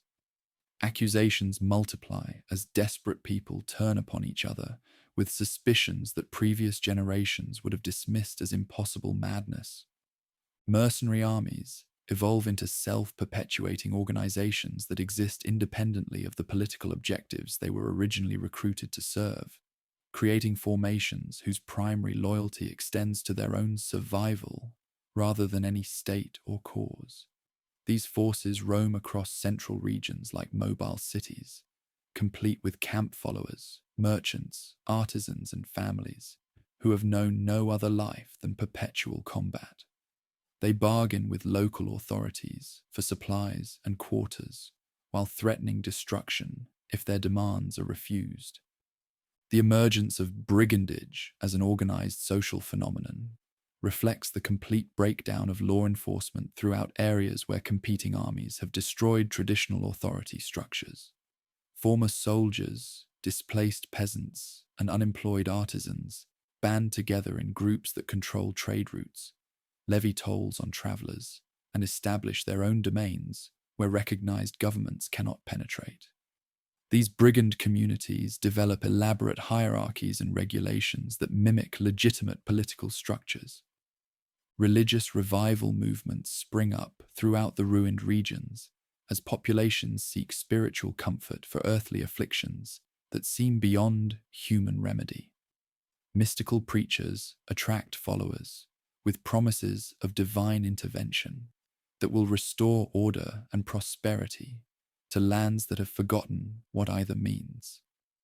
These spiritual movements often develop political dimensions, as desperate people embrace any leader who promises deliverance from their current miseries, while offering explanations for suffering that transcend human understanding. The role of women undergoes revolutionary transformation, as traditional gender roles collapse under pressures that require female assumption of responsibilities previously reserved for men. Noble ladies command garrisons when their husbands die in battle. Merchant women maintain international trade relationships during their spouse's service, and peasant widows organize village defenses against roving soldiers who recognize no distinction between combatants and civilians. These adaptations create precedents that will influence continental social development long after tranquility returns. Children who have known only conflict develop psychological adaptations that alarm adult observers who remember pre-war normality.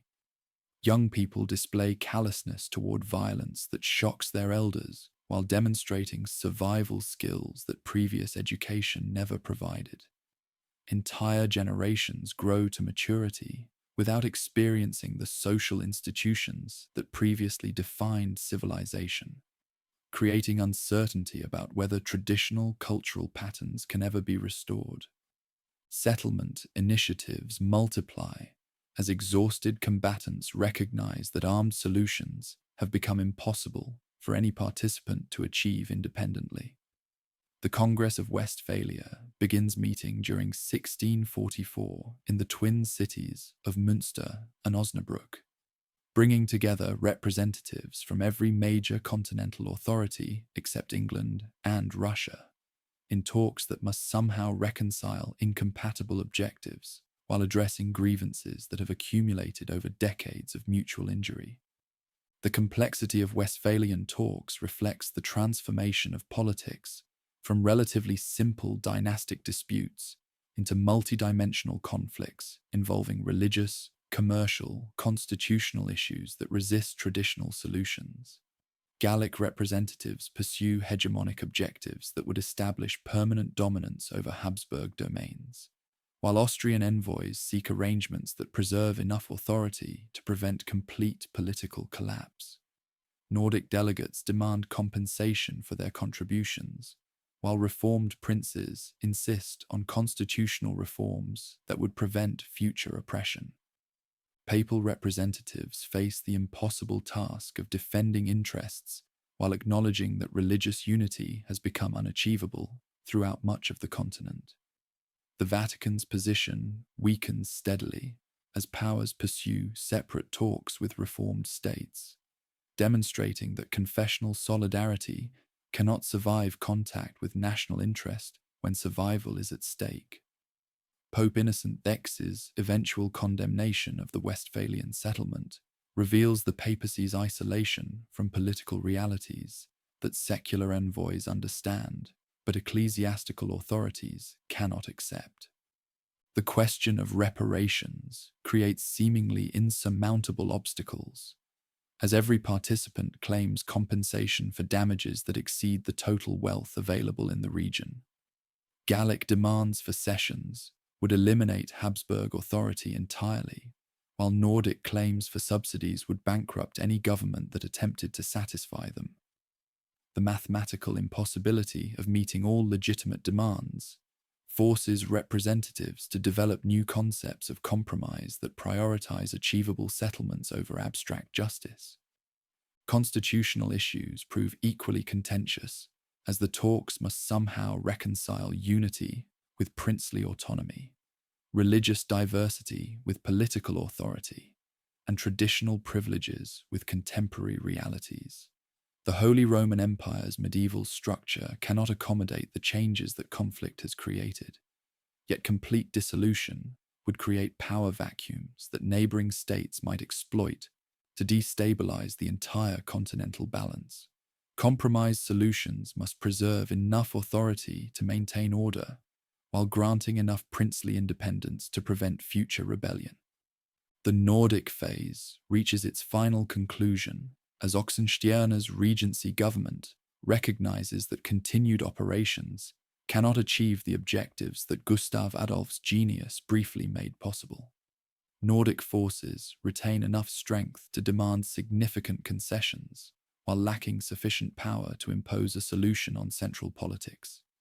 The transformation from hegemonic ambition to compensation reflects broader recognition that total triumph has become impossible for any single participant. Economic considerations increasingly dominate calculations, as representatives recognize that successful settlements must address the commercial disruptions that have contributed as much to suffering as direct action. Trade route restoration requires international cooperation that pure politics cannot achieve, while currency stabilization demands agreements that transcend traditional sovereignty concepts.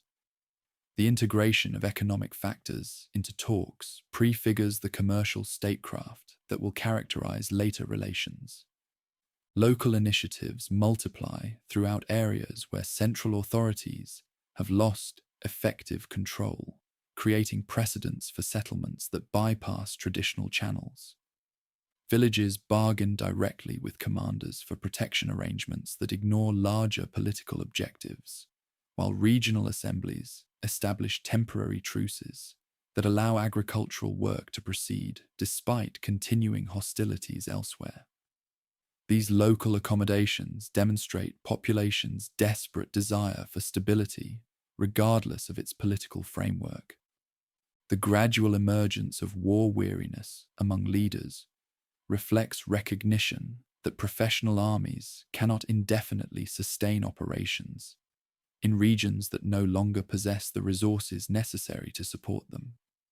Even successful commanders discover that victories achieved in ruined areas produce no strategic benefits while consuming forces that cannot be replaced.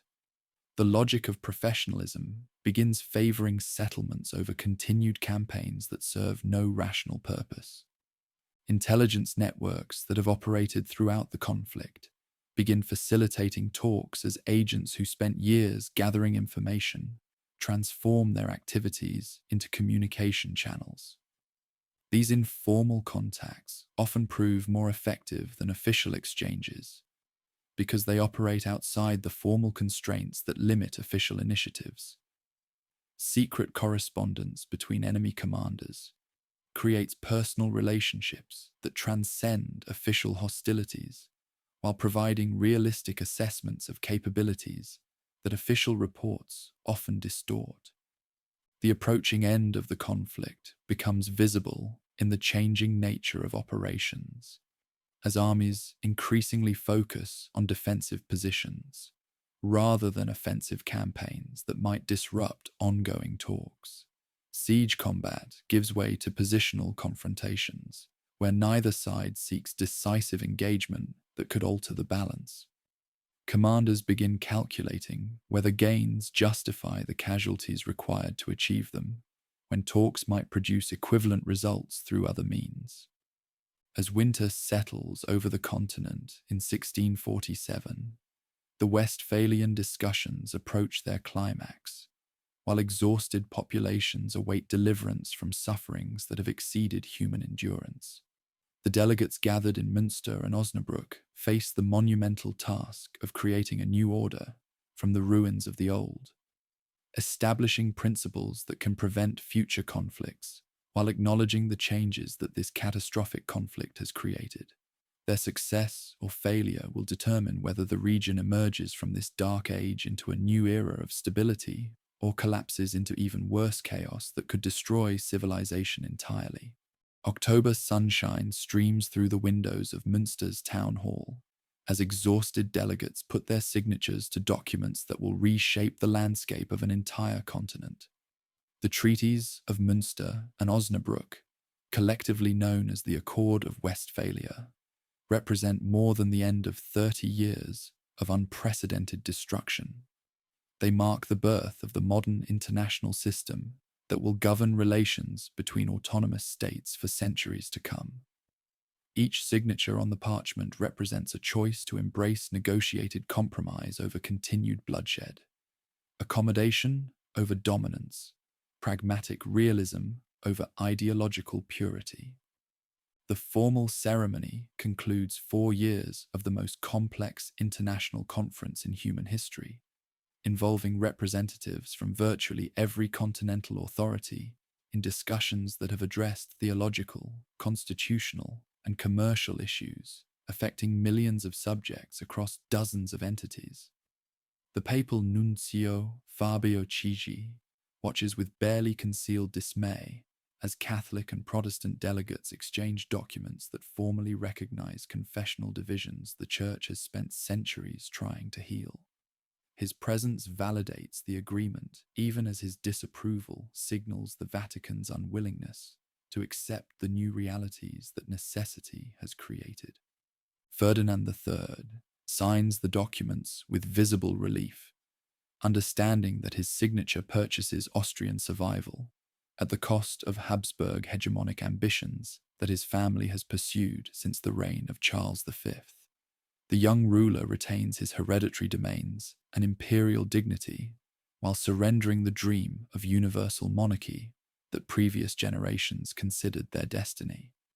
His acceptance demonstrates pragmatic wisdom that chooses preservation over perfection, recognizing that half a loaf surpasses no bread when the alternative means continued warfare that could destroy everything.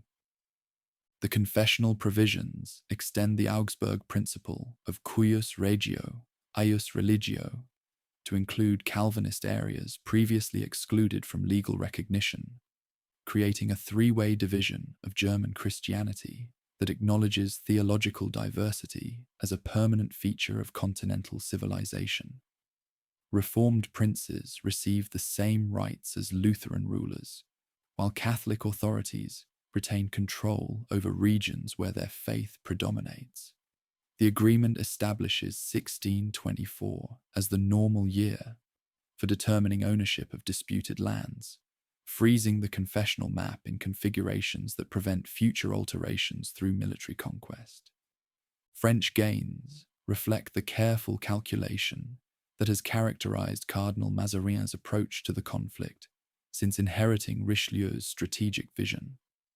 Alsace becomes French, while the cities of Metz, Toul, and Verdun receive formal confirmation of French rule that had existed in practice for decades. These acquisitions provide France with defensible frontiers, while eliminating the Spanish road that connected Habsburg domains in Italy with the Netherlands. The adjustments achieve strategic objectives without creating such massive French dominance that other powers feel compelled to form coalitions against Bourbon ambitions. Swedish compensation satisfies Stockholm's demands for rewards, while avoiding the creation of a Nordic empire that might threaten the balance the accord seeks to establish. Sweden receives Western Pomerania, including the crucial port of Stettin, along with the bishoprics of Bremen and Verden that provide access to North Sea commerce. These acquisitions transform Sweden into a significant German power, while maintaining the Baltic hegemony that Swedish policy has pursued since Gustav Adolph's reign. The 5 million thalers that Sweden receives as military compensation helps finance the transformation from wartime to stable economy. The constitutional revolution within the Holy Roman Empire proves as significant as any adjustment, fundamentally altering the relationship between imperial authority and princely autonomy that has generated conflict since the Reformation began. German princes receive the right to conduct foreign policy, including alliance formation with external powers, provided such agreements do not target the emperor or empire directly.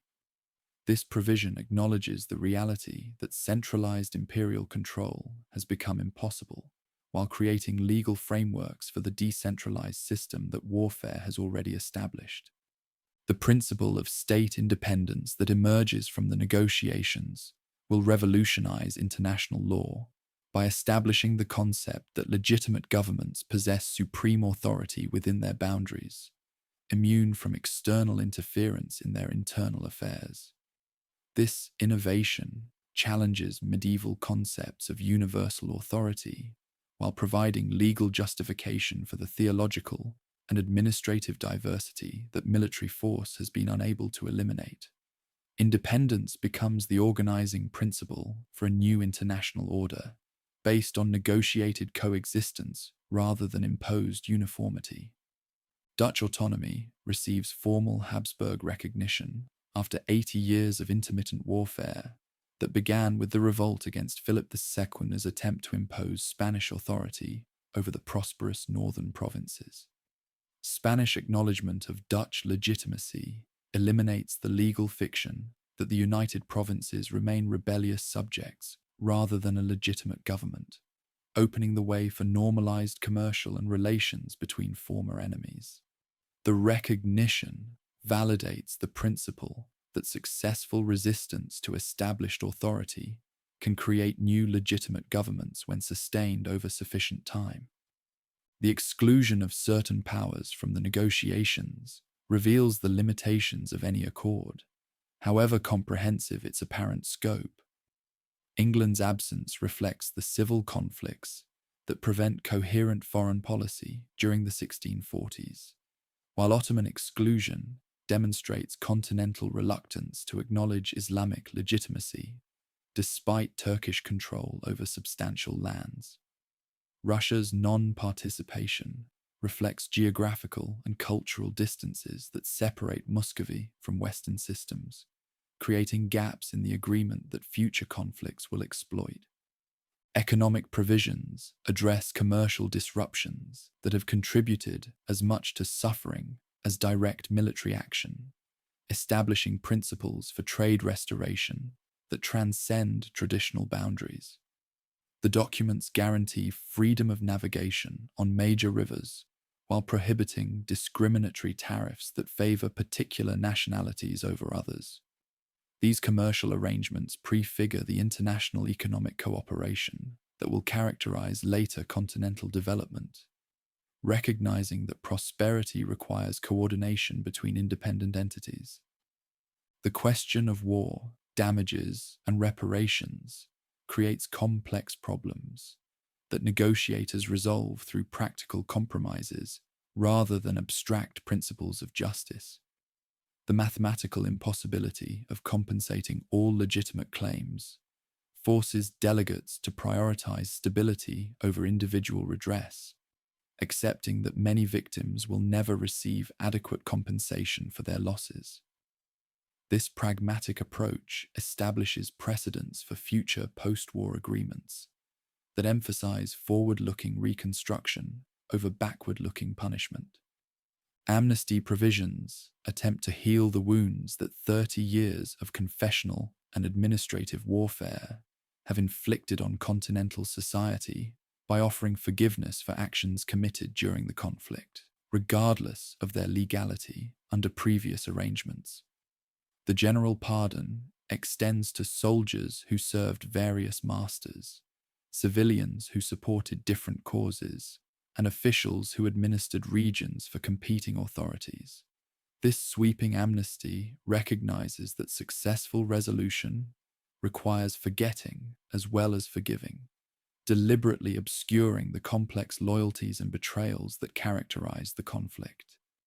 The restitution of displaced populations poses enormous practical challenges, as hundreds of thousands of refugees seek to return to homelands that may no longer exist or welcome their presence. Confessional minorities face particular difficulties when attempting to reclaim properties in areas now controlled by hostile faiths, while exiles discover that amnesty does not necessarily mean restoration of previous status.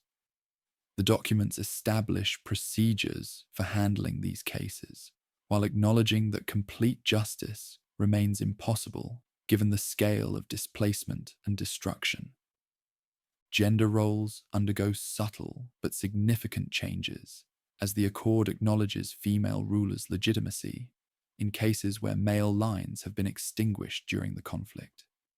Several German regions pass to female heirs whose rights receive international recognition, creating precedents that expand women's participation beyond traditional limitations.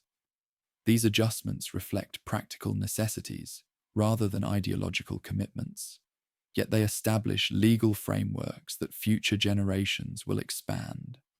The transformation of military organization reflects broader changes in continental structure, as professional armies replace feudal levies throughout most areas covered by the accord. Standardized recruitment, regular pay, and disciplined service become normal expectations rather than exceptional innovations, creating military establishments that serve state interests rather than personal loyalties. This professionalization reduces the likelihood that commanders will pursue independent objectives that threaten civilian authority.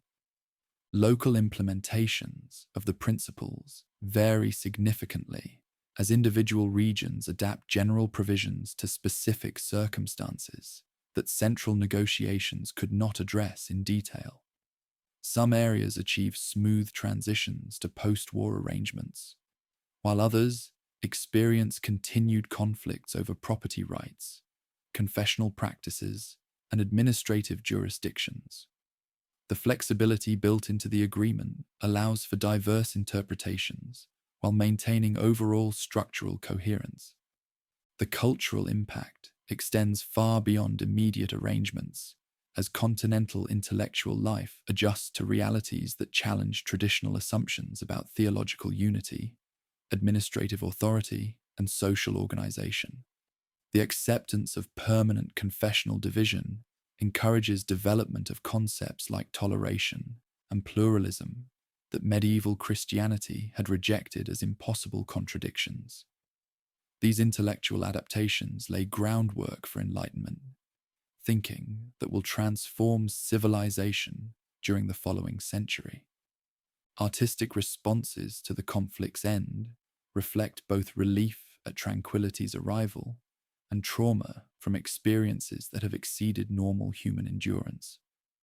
Painters, writers, and musicians create works that capture the horror of war while celebrating the possibility of renewal that successful negotiations have provided. These cultural expressions help process collective trauma while establishing new aesthetic traditions that incorporate warfare's lessons into continental artistic development. The demographic recovery that begins after 1648 demonstrates society's remarkable resilience, despite the catastrophic losses that the conflict inflicted on virtually every region. Birth rates increase rapidly in areas where security returns, while migration patterns redistribute population from devastated lands to regions that offer better opportunities. This recovery process takes decades to complete, but ultimately restores population levels while creating new patterns that reflect post-war arrangements. Commercial revival follows stabilization as merchants re-establish trade networks that warfare had disrupted or destroyed entirely. The Hanseatic League adapts to new realities, while Italian city-states adjust their operations to accommodate French control over Alpine passes.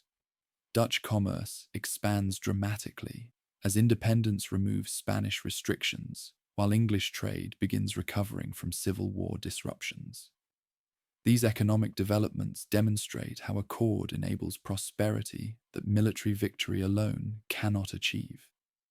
The establishment of permanent missions reflects the new international system's emphasis on continuous negotiation rather than episodic conferences that had characterized earlier continental relations. Resident ambassadors become normal features of major capitals, while immunity receives formal recognition that protects international communication, even during periods of tension. These institutional innovations create mechanisms for managing conflicts before they escalate into warfare. Educational reforms accompany administrative changes, as universities adapt their curricula to address new realities that classical education had not anticipated. Law schools begin teaching international law, while military academies incorporate lessons learned during the recent conflict. These educational adaptations help prepare future leaders for the challenges that the new international system will present, ensuring continuity of institutional knowledge across generations. The Accord concludes not merely a war, but an entire historical epoch, transforming the continent from a medieval world of universal authorities and confessional unity into a modern system of independent states and accepted diversity. The genius lies not in achieving perfect justice, an impossible goal given the scope of destruction and grievance, but in creating workable arrangements that enable former enemies to coexist without constant warfare. The principles established at Münster and Osnabrück will govern international relations for centuries, providing frameworks for managing conflicts between independent entities that claim supreme authority within their boundaries. As church bells ring across a continent that has rediscovered tranquility, civilization begins the long process of recovery from its most destructive conflict. The 30 Years' War ends where it began, with choices about confessional practice, administrative authority, and social organization. But the world that emerges from this crucible bears little resemblance to the medieval region that entered it. The modern international system has been born in fire and blood, tempered by suffering that has taught the value of compromise, the necessity of tolerance, and the wisdom of choosing negotiated solutions over military ones whenever possible. The war is over. The age of independent states has begun,